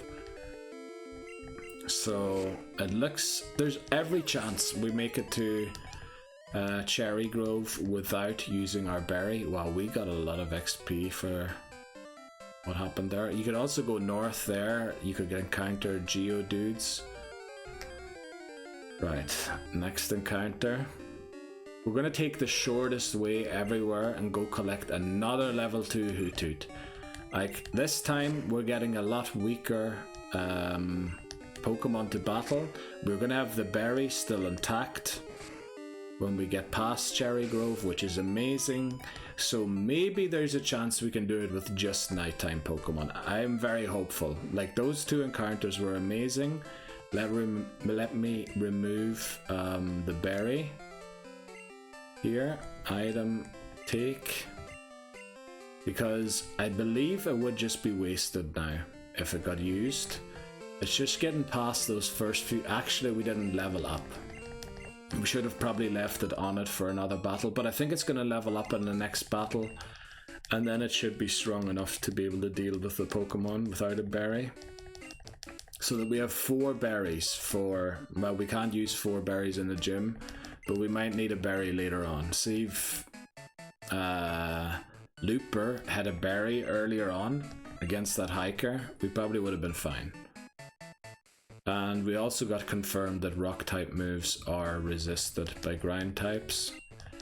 Only thing is, out of I don't know how many times we made it past Falkner, but what all did we get? We got a Zubat one time on Route 32, one time we got a Mareep, one time we got a Bellsprout, and one time we got a Wooper. We might have got Bellsprout twice. No, I think only once. So that's the unfortunate thing. The Bellsprout is also available on Route 32. Ideally it wouldn't be, but yeah. Right, let's try and get to Mr. Pokemon's house here with as little encounters as possible. That's a great start there. That's 2 patches of grass already that we've crossed without getting a single encounter, and in the 2 other ones that we did get an encounter, we encountered a level 2 Hoothoot, which essentially is probably one of the lowest XPs you can get at nighttime. Probably is actually the lowest. Maybe level 2 Rattata gives even less, but we'll see. Right, unfortunately we don't get through there without an encounter, and it is a Rattata. Level 3, okay, we can take this. We should also be fine. Oh, we miss a tackle. This is not good. Right, it's only doing 3, thankfully. It is going to use Tail Whip though, we know that. And we're going to use potions instead. So we're going to try and make it through every battle and then heal after the battle. So we won't use a potion yet since we've got 6 HP, or we're only 6 HP down. We learn Smokescreen, which unfortunately is the only move we learn until we meet Falkner. Now let's try and get through this one. Right, 1. As long as it's just 1, we're okay. We're okay. But we're doing a lot better already than we did on the last attempt. Also, are we on attempt 11 or are we on attempt 12? I don't know if I updated it. I'll make sure to check the video for tomorrow's part that we're definitely accurate with the attempts. I don't know if I changed it before we took the break or not, and I can't really go back and check right now, but yeah. Yes, okay, 1 encounter per patch only. That is great. So let's hope the way back, well, the way back, obviously Route 30 isn't great, but the way back should be easier because we can avoid all encounters on Route 29. Route 30, there is some encounters probably that we're likely to run into. But again, if we can limit it to an encounter per patch of grass, I think we should be good. So we get the mystery egg here from Mr. Pokemon. Professor Oak is also there. I think in fact he was meant to leave, but he heard that we were coming and wanted to see us. So, this is the 11th time, if I'm correct with my attempt counting, that we've done this errand, and I hope it's the final time. And if this isn't the final time, the next one hopefully will be the last one, because honestly, yeah, I think Gen 2 doesn't make great content for streaming. Like, if I was streaming this game, having to wait for nighttime, well, I suppose that's more of a at the start thing. Once we get into the game, we can sort of plan for certain things, for certain encounters, and go and get them, you know, once we have fly, skip encounters during the day. Now, I think it's better to come down. We should have actually come up this way, because Wow, not a single you can't. Oh boy, you're joking. How are we doing this well compared to the last attempt? We're not going to get a single encounter other than the rival on the way back. That is unbelievable. So we are fully fit here. We are only level 6, so I'm going to give the berry back to Cyndaquil because we're only level 6 for the rival battle. Right, let's just head straight to the rival battle because we didn't encounter anything, and take on Silver here. Right, rival battle time. The level, we avoided so many encounters, it's unbelievable. Right, Silver wants to battle. Or well, I guess triple question mark does. Now we have managed to get here at level 6. Which is incredible. I don't think we've ever managed to do that so far. You know what? Using a Leer mightn't be a bad idea.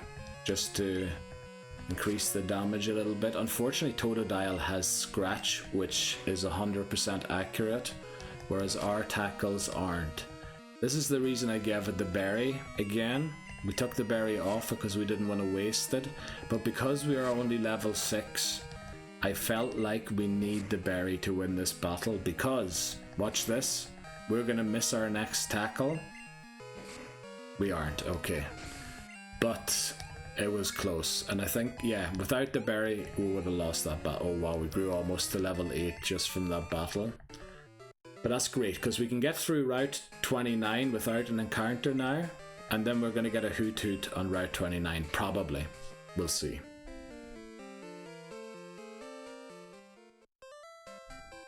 Right, let's just get back. Because the thing is, once we have a Pokemon, we can split the XP all the way to Violet City. Whereas before, when we were doing it, Cyndaquil was so high already, I couldn't even use it to switch train or to help out Hoodie, really, with battling or anything. Also, I realized I have to put my headphones back again, there's a bit of reflection in the screen. Right, it is the undesired way of doing it with only nighttime encounters, but yeah, I don't want to end the video at 3 hours, so we're gonna do it this way. We're gonna attempt it once more with only nighttime encounters, and then see how it goes. I mean, I could have gone for a Spinarak last time, but Spinarak can't beat Spearow. We lost to Spearow.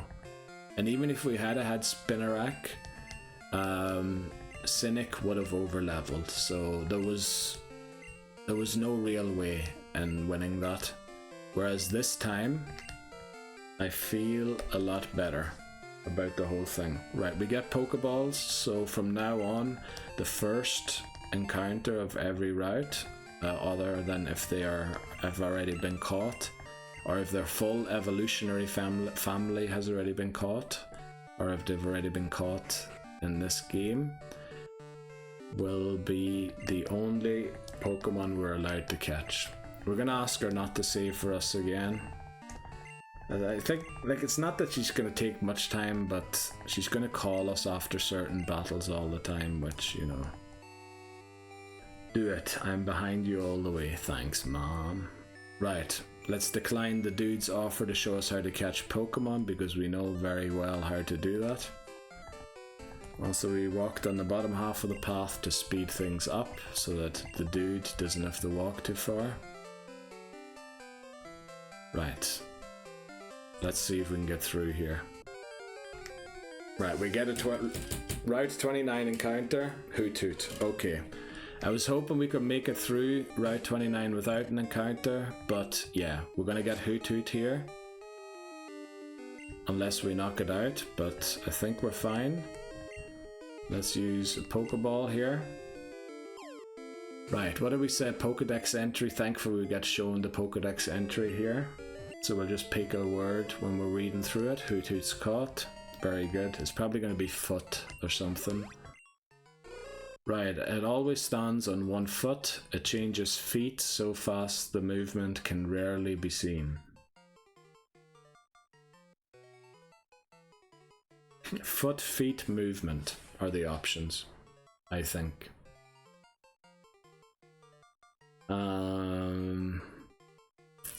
We'll name it Foot again. Because feet is not quite what I envisage it doing. So that's our Route 29 encounter. Our next encounter is going to be 30 or 31. Now, we're hoping to avoid all encounters. If we get a Spinnerack, we're not too unhappy. If we get a Bellsprout, we might just knock it out. I think we're actually guaranteed a Spinnerack on Route 30, so maybe we should go for that, just to make sure. But yeah, we'll be back with our Route 30 encounter. Again, why did I say we'll be back? It's not like, I mean, I cut there. I should just say up next, and then name whatever's coming up next. Now the thing is, Foot won't be able to take on any Pokemon here, but Ball is so low level, we can switch train it. We can do a lot of switch training with it. Obviously, ideally we would do the switch training against trainers. Don't tell me we're not gonna get another encounter on Route 29.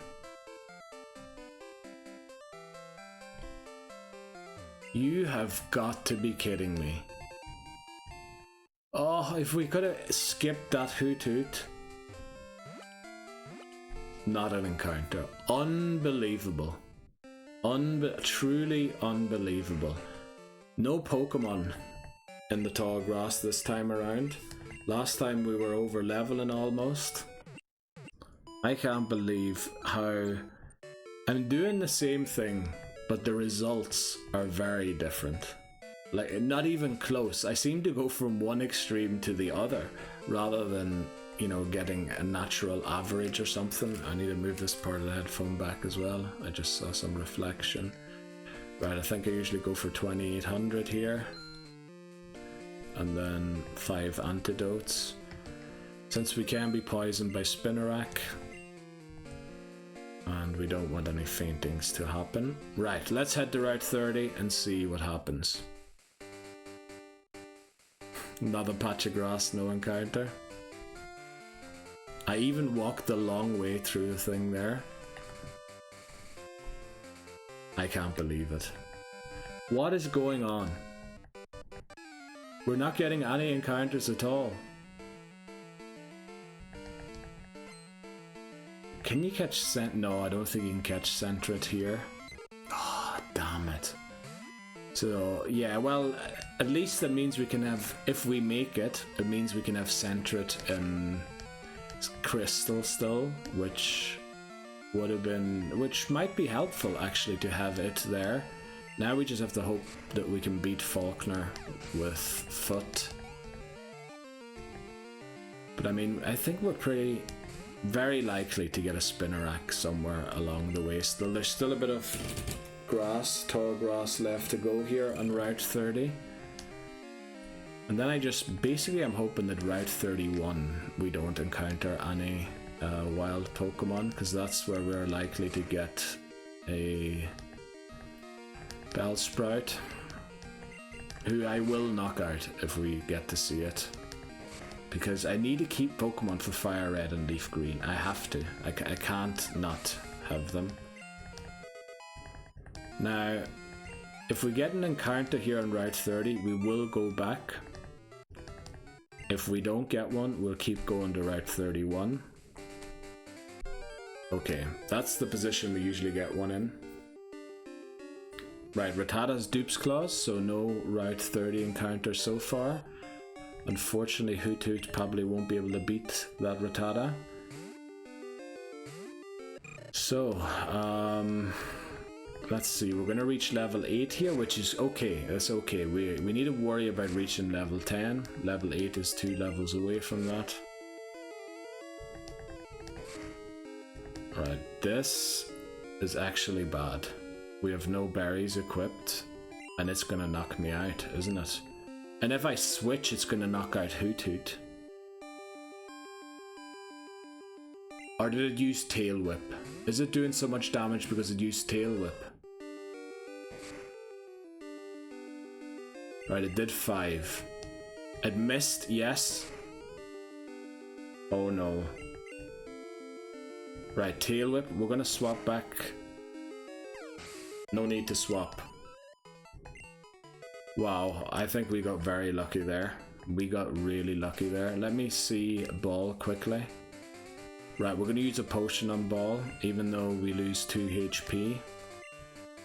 But yeah, we have quite a way to go here, and we might not be returning to the Pokemon Center.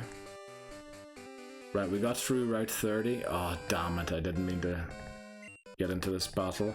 Hopefully Hoothoot or Foot can take out this trainer. They should only have 2 Caterpies, which probably will do 2 to 3 damage with each tackle. And we only have 8 HP. But we might level up to level 5 if we can do it. Unfortunately, we're going to be slower than it now. And it does do 2.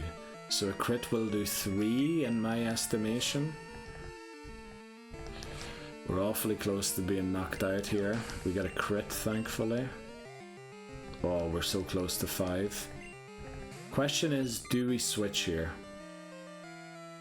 I think we do. I think we do. Right, let's head through Route 31, see what we get there as our encounter. And I hope it's a Spinnerack.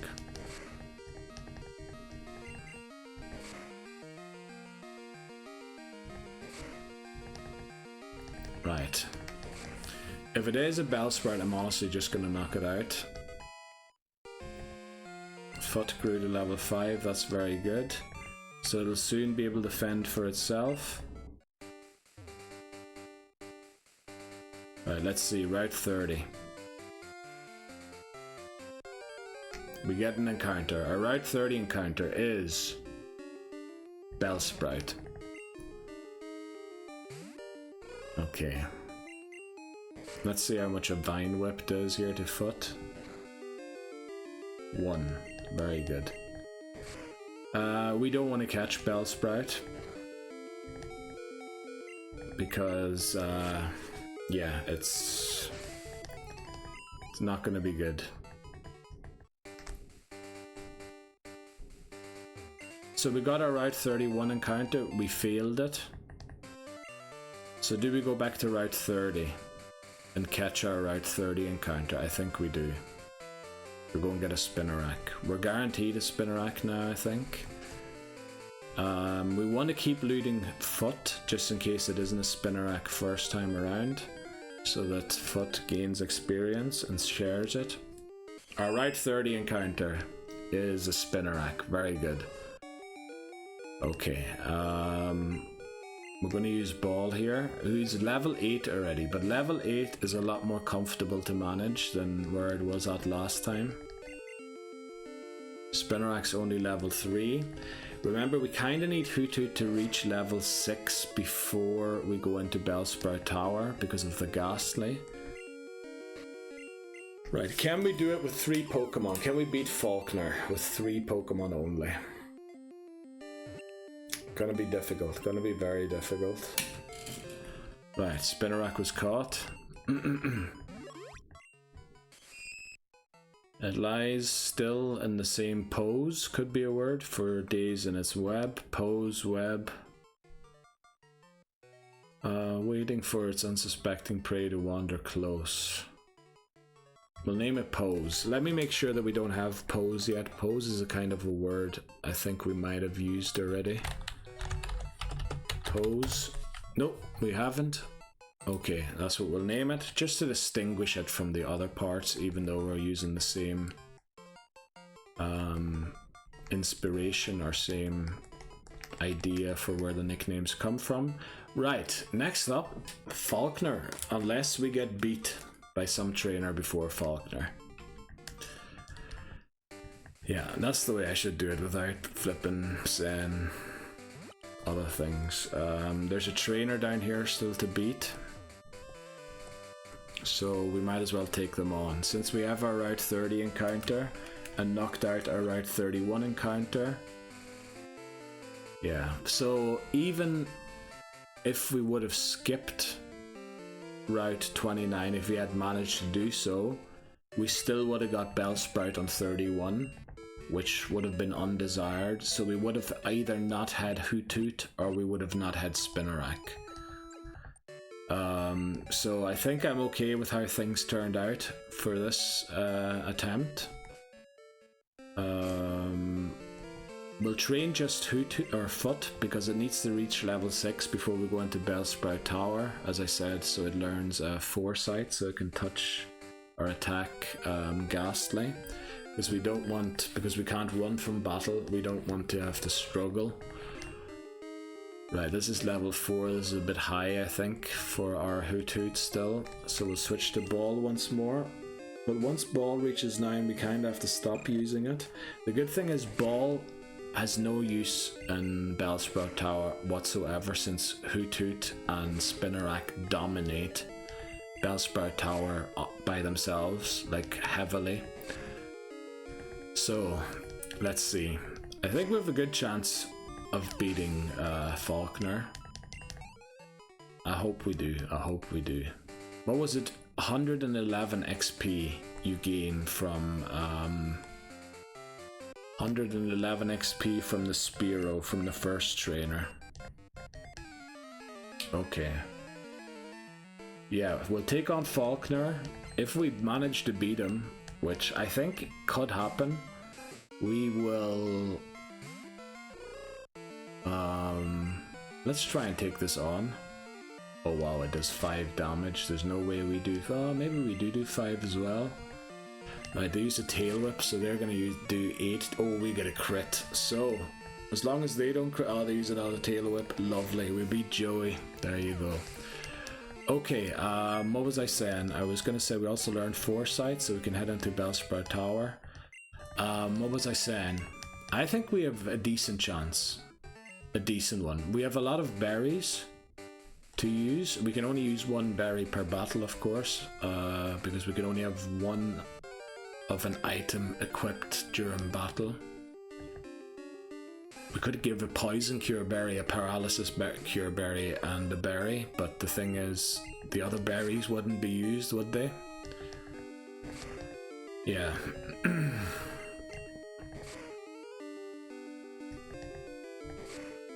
Oh, I can't wait till we play Silver. That'll be a lot easier. First of all, I can play in the mornings already and record videos early because of Ladybah is a thing there. We battled this trainer, didn't we? Yeah, okay. Let's just keep going with Hoothoot in the lead. Spinarak will level up in Bellsprout Tower very easily on its own. We get another Bellsprout, so I guess there was no way we were going to get what we desired on Route 31 either way.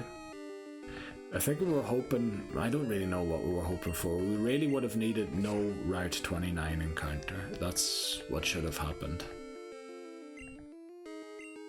So I think, I'm not sure, but Wooper might be a nighttime exclusive encounter on Route 32. So if we beat Falkner, we're going to play all the way to there. Like, we want to get all the way and catch ourselves another Wooper.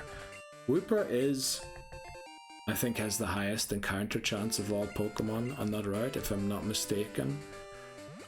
Maybe Rattata does, but Rattata's dupes claws, so we're not really counting that. Alright, there's another bug catcher here, and I believe Foot should do alright against them. And since we knocked out a Route 31 encounter, we don't need to worry about it, or about any encounters in the tall grass. So we're going to head straight to the Pokemon Center, then Bellsprout Tower, and then we take on Falkner. Well, first of all, we take on the other trainers in the gym, of course. Right, there we go. We reach level 7. Nah, not yet. Weedle probably. Oh no, Caterpie comes out. Okay. Oh, 2 hits is enough to take it out. It only does 1 damage. We're going to level up here, which will give us a bit of HP back. Oh, we don't. We in fact miss it by 1 or 2 points probably. Luckily they didn't bring out the Weedle yet, because the poison stings, wow, we crit it and insta one-shot it. Very nice. Okay, so Foot's at level 7 already. That's amazing. So it won't take us long until we can go into the gym and start battling in there. Right, we did get poisoned. We have antidotes, thankfully. I don't know how the first one did so little and the second one did so much without it being a crit. But yeah, let's use the antidote because I don't think we'd make it to the Pokemon Center here. Use an 8 HP, honestly. Right, now if we run into a Rattata, we probably will have to change or switch to Ball. Yeah, we probably will have to switch to Ball here. But Ball isn't even level 9 yet, which at this point, it has been most of the time. Because I think looking for a Sentret is more difficult than finding a Hoothoot on Route 29. Hoothoot is a lot more common than Sentret is. We just missed the knockout there. Right, I'm not sure if Ball can actually help out Foot here in another battle like that, which makes this a bit risky, but yeah, I thought we would make it. Although we didn't use an optimal way, we should have dashed in a straight line. Also, is that girl always there? The one that was standing down there? I feel like was that woman always there? One in the green. Feel like she might be one of those weekday sisters. Is she always here? Ah, she is, okay. I don't even know where all of those weekday siblings are. Let's go and talk to Earl quickly. I need a bit of cheering up, and Earl always does that for me.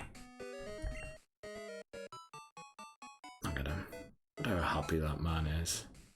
That man is enjoying life every day. Loves being a teacher. Right, did we heal in the Pokemon Center?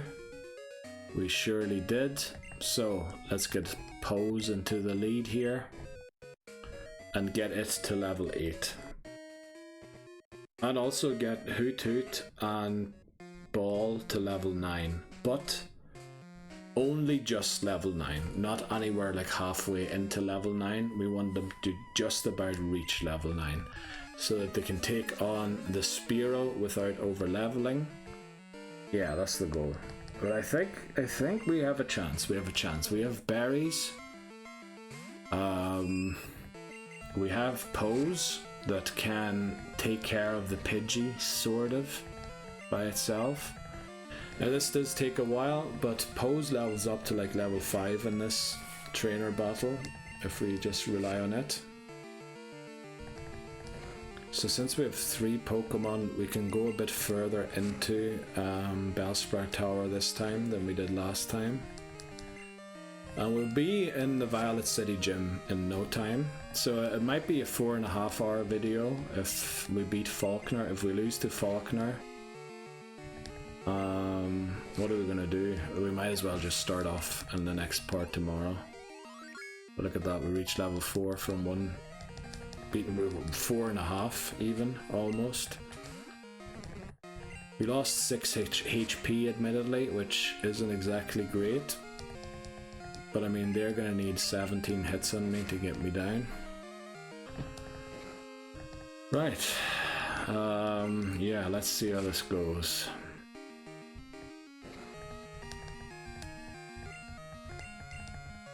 Oh, come on. I really hope we can beat Falkner again and catch a Wooper. I would love to see a Wooper. Because we don't have Sentret, I think nobody can learn Mudslap. And if we don't get a Wooper, we might be in trouble. Because we don't have Mudslap. We don't have a Pokemon that can take on the rock types and Union Cave, which will make things very difficult for us. Now I don't quite like the HP stat there of Pose being 19 at level 5, but yeah, we have to work with what we get. That's the thing about Nuzlockes. You can't breed, you know, your 31 IV Pokemon. You can only work with what you get. Now I'm really hoping that the crit only does 2. Right. So we might use a potion here so that we don't have to go back and heal. Actually, we're level 6 and back to 5 HP. You know what, we're going to head back to the Pokemon Center to heal. That was probably the toughest battle for Pose. All of the upcoming ones will be easier. So we'll head back to the Pokemon Center. Yeah. Yeah, if I put my head down like that, a lot of parts of my headphones start reflecting in the camera. I need to see where all of these reflections are coming from. I found one while I was setting up. It was like just a white spot in the middle. I initially thought it was that white light that the camera emits, as I said, when it's on. But then I saw it was the window behind me, and that's why I have the thing on there again, the blanket. Because that, I don't know, the shutters don't shut out the light very well. Like, they obviously prevent decently enough the gaze from outside, but they're not very good when it comes to actually darkening the place, because I don't know, they're mounted crooked, like there's holes everywhere, or they're not straight. But yeah. Okay, level 6. Let's put Ball at the bottom there. Now, usually we do need Centret, don't we? 3 Pokemon to take out the Spearow.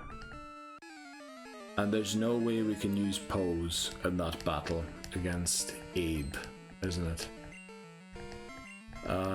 Chow should easily be dealt with by Spinarak. And because we went to the Pokemon Center, I think we won't run out of Poison Stings here. That was one reason that we lost the run as well. I was hoping that I could Poison Sting something, and we unfortunately had no PP left for it, and then we lost the battle because of that. Like, I've lost Pokemon Gold for so many reasons. Well, all of them dumb, but I have to admit, I didn't make the same mistake twice. I don't think, or at least when I say I didn't make the same unforced error twice. Like, when I did get Cyndaquil over leveled twice, but I feel like I couldn't do much about that because I just got too many encounters early on, and then it is gonna over level. But unforced errors, I don't think I've made the same one twice, but I have made an unforced error probably in every part so far. So Pose probably has to take on one more of these sages, and then maybe Ball and Foot can combine to take out a sage to get to a high enough level to take on the Spearow. Now, do you think would Pose at level 8 faint to a single peck? Because what I was thinking is maybe Scary facing the Spearow and then switching, because I might have to split the XP 3 ways. Now Pose is only level 7, so we'll give Pose one more Sage here to take out, and then depending on how many levels we gain from the next one, we'll take on 1 or 2 more. We might take on Neil. And who's the other one? Is Troy the one that's on the left? I can't remember. This is Edmund anyway. I love how some of them have like Chow, Lee, Jin as their name, and then there's just Edmund, Neil and Troy. Like, are those like foreign exchange monks, or exchange monks, or what do you call them? You know, like they have at universities where exchange students, they're exchange monks, came over from America.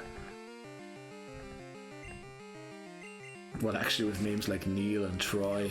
Isn't there a footballer for Ireland called Troy for his first name? And then Neil, obviously Irish name as well. Well, not only Irish, but it can be Scottish too. So they have like the Japanese sages, and then they have a few foreign exchange sages from Ireland and potentially Scotland over as well. Love that. Right, we're getting a bit low here, but we reached level 8.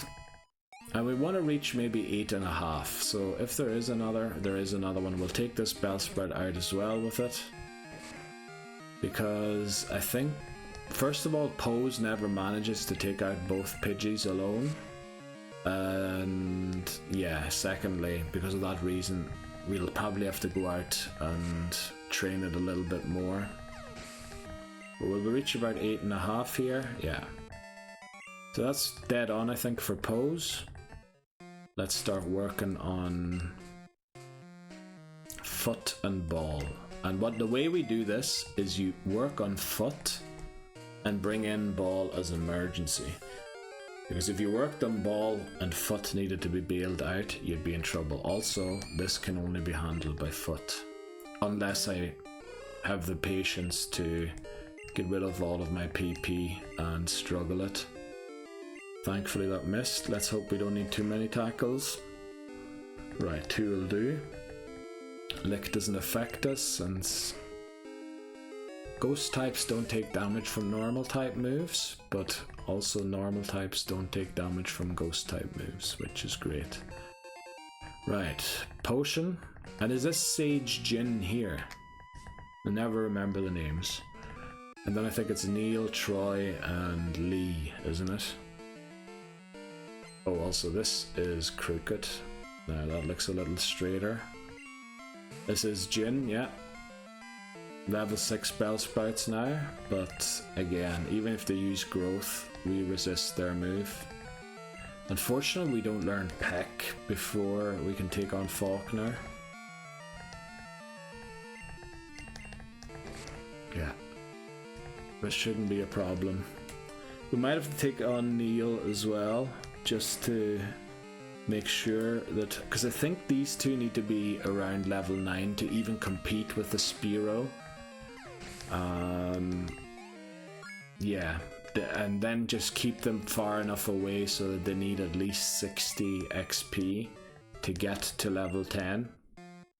That's the goal there, I think. So let's take on Neil here as well. We might even have to take on Troy, because we're quite far away, and that's all down to not getting as many encounters as we traditionally do early on.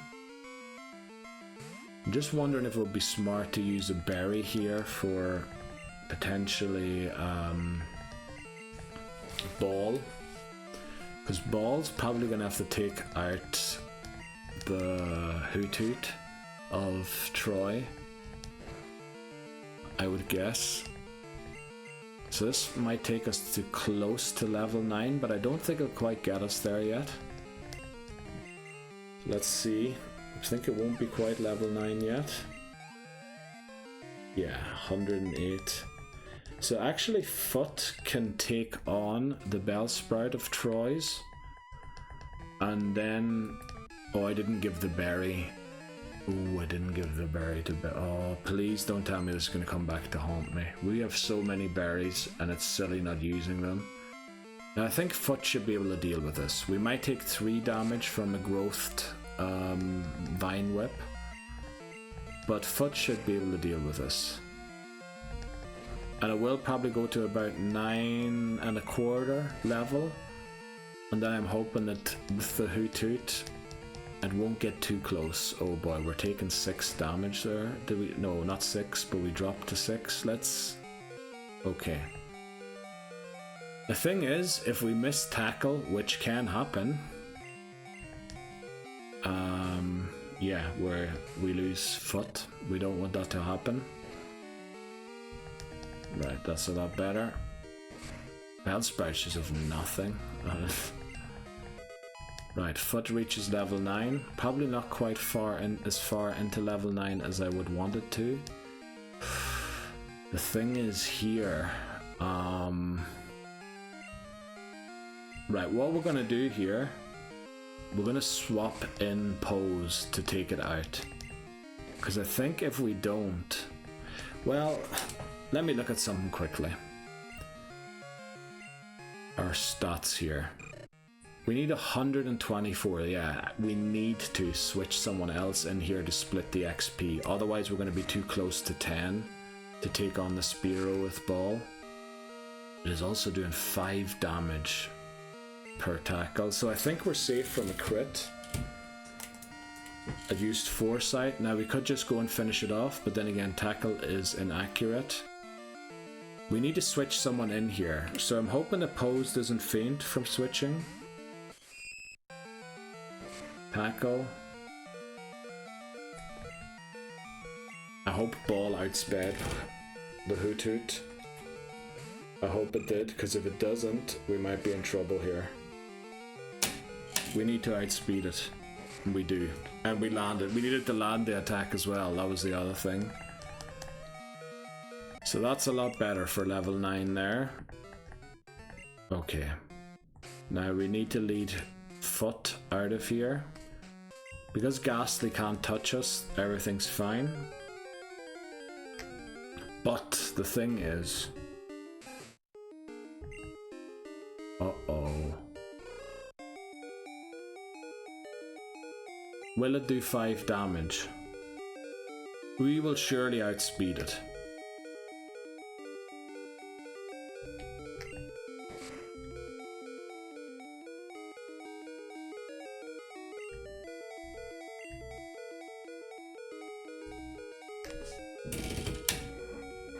I forgot that Rattatas can be encounterable in here as well.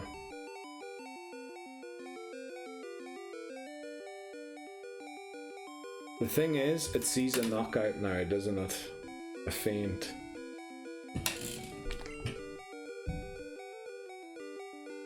Damn it. We need a crit. We need a big crit here. We don't get it.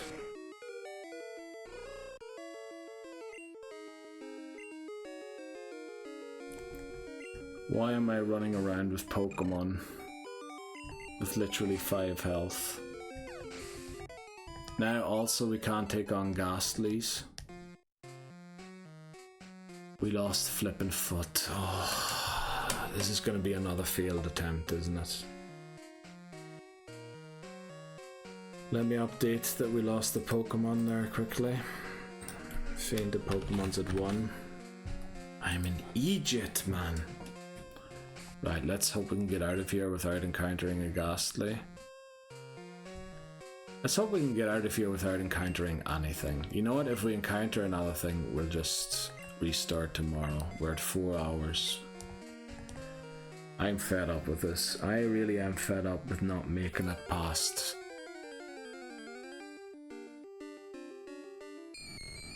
The thing is, it can touch me.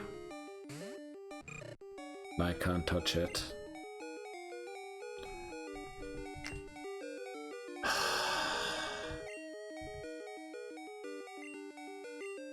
I can't attack it.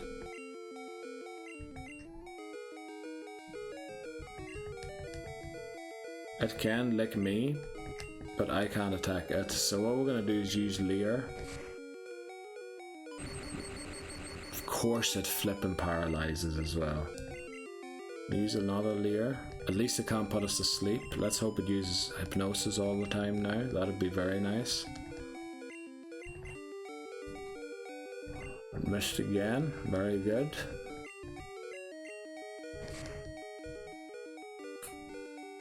Leer. Now we switch.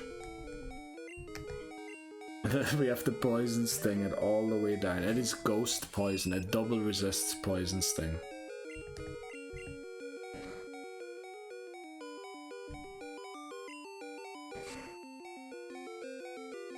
Let me just say there is a chance. I can't believe we're still alive and kicking. Surely that's a sign. Surely that's a sign that we can do it. Right, just get us out of here without another encounter, please. We usually get one here, don't we? Before we hit the steps. But we made it out. Okay. Oh, that flippin' Rattata. Like, I'm just making so many... Like, I wanted to just preserve the potions. I didn't... No, let's not heal quickly. We need to drop off Hoot Hoot or Foot. Now, we were going to eventually drop Foot anyway. The thing is, The question is now, can we beat Falkner? So that's the wrong box. We need to change the box first. Actually, there's no way we can beat Falkner. So what we should do here, I believe, is go and catch an unknown and hope that it has either electric, rock, ice, something useful as its hidden power, which I doubt it will have, but yeah, I think that's our only chance. If we get another one with rock hidden power, amazing. But yeah, I think that's the only way we can save this run now. Especially against the Spearow. The Spearow just flipping hits so hard.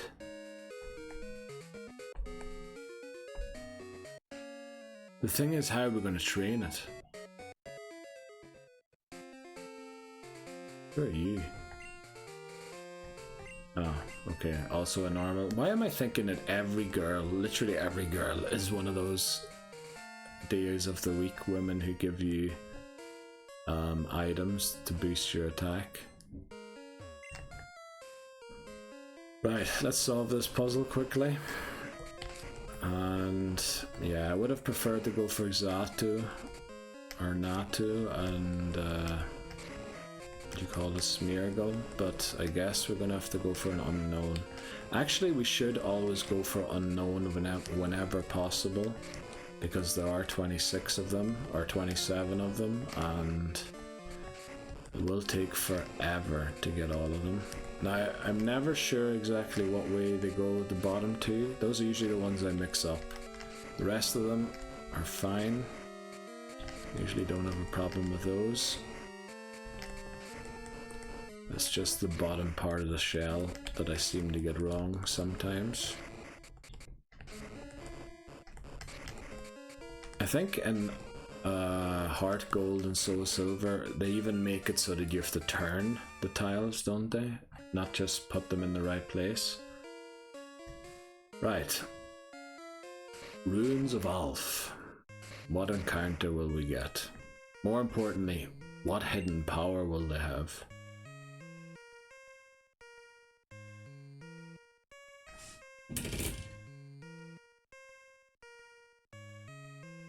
Why didn't I go to the Pokémon Center?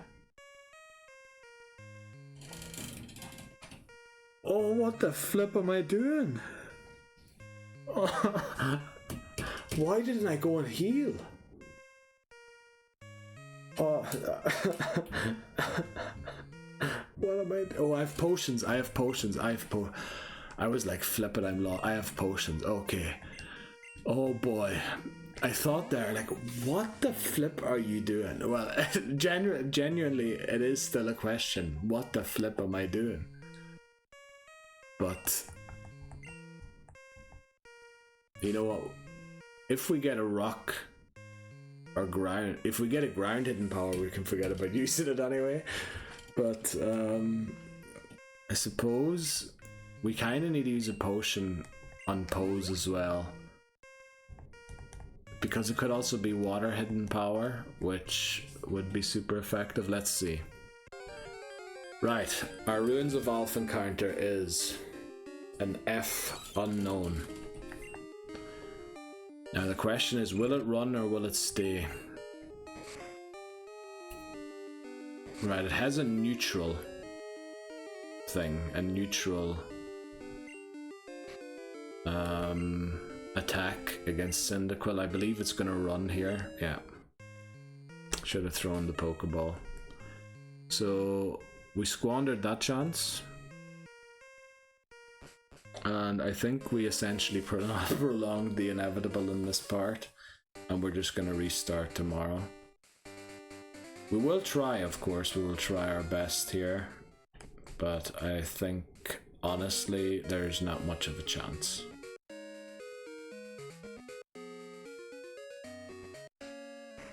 Yeah, I don't see there being much of a chance here. We definitely wasted those 2 potions there as well, just. Why did I go into the ruins of Alph without healing first? I am a flippin' idiot. What? I put there to go get my act together. I definitely failed that, that's for sure. Never mind the goldenrod part. Flippin' hell. What is going wrong? Why am I doing this? Like, I love playing the game. I was honestly looking forward to playing the game today, and it worked pretty well. Until we lost against that hiker. Right, berry equipped. Let's go in. Take on the first trainer. Thing is, we now get 111 XP on Cyndaquil. So we need to hope that that's not enough to level up.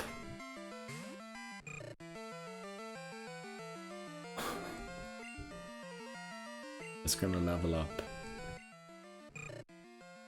Yeah, but I would need to switch to 5 different Pokemon for it not to level up.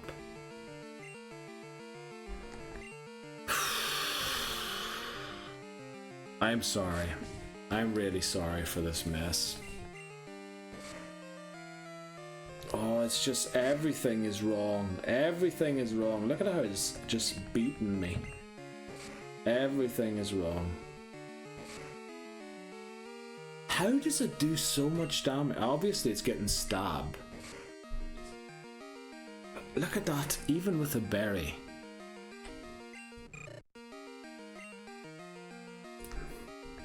Well, I mean...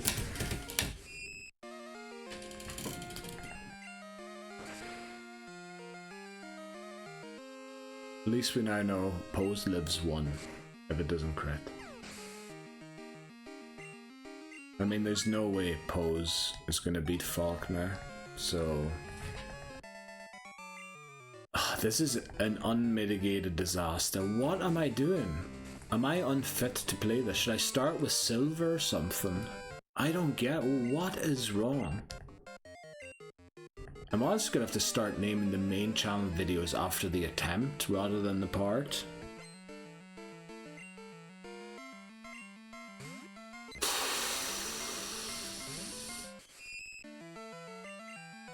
We didn't go and heal because we're trying to throw. No. Because there's no way we can win with only Pose. We messed up our Ruins of Alph encounter. We didn't get our Route 31 encounter. There's no Pokemon that we could go and get a Geodude in Dark Cave or something.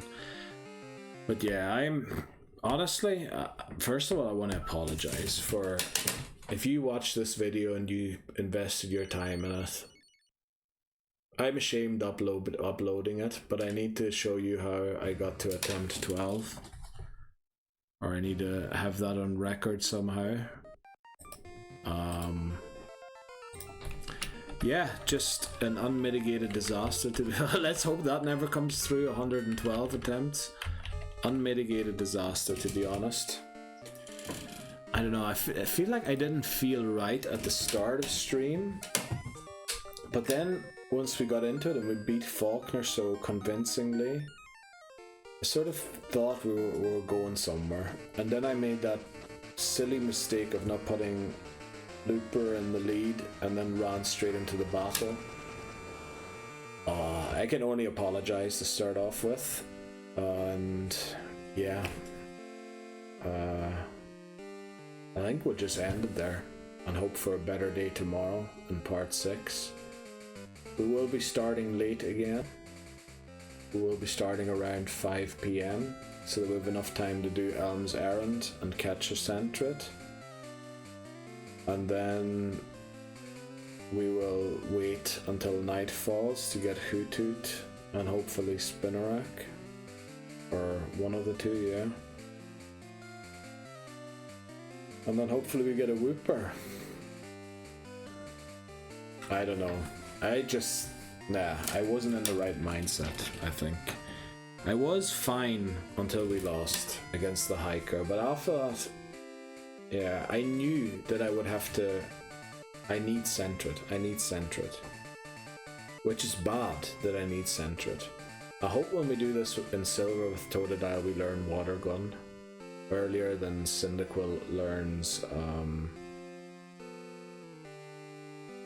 Ember, because if it doesn't, we're going to be in trouble. Because we need Sentret. Right, we're going to leave it there for part 5. Again, I'm sorry for the unmitigated disaster that Pokemon Gold has been so far. I honestly am ashamed to upload these things, but yeah, I kinda need to show where the attempts came from. What I might start doing for the main channel will be, if this happens, like 2 or 3 videos in a row, and then maybe I get a run, I'm just gonna add how I failed the attempts at the start of the video, and then play the attempt that actually we got somewhere. Because I can't be showing the flippin' rival battle on Falkner 100 times. So yeah, we're gonna end it there. We'll be back tomorrow, hopefully with new vigor and better luck. The thing is, we only really get 1 try a day where we can catch Sentret and 2 nighttime Pokemon, so we need to make it count. Let's hope tomorrow's the day. Maybe if we see that Cyndaquil is close to over-leveling early, we actually abandon the attempt, restart early, and try again and get less encounters for Cyndaquil, just to make sure that we have Cyndaquil for the Falkner battle. But yeah, that'll be it. I'm sorry, I hope you don't feel like I wasted your time, but yeah, tomorrow will be better. Tomorrow hopefully will be better. Yeah, I'll see you then for part 6, hopefully.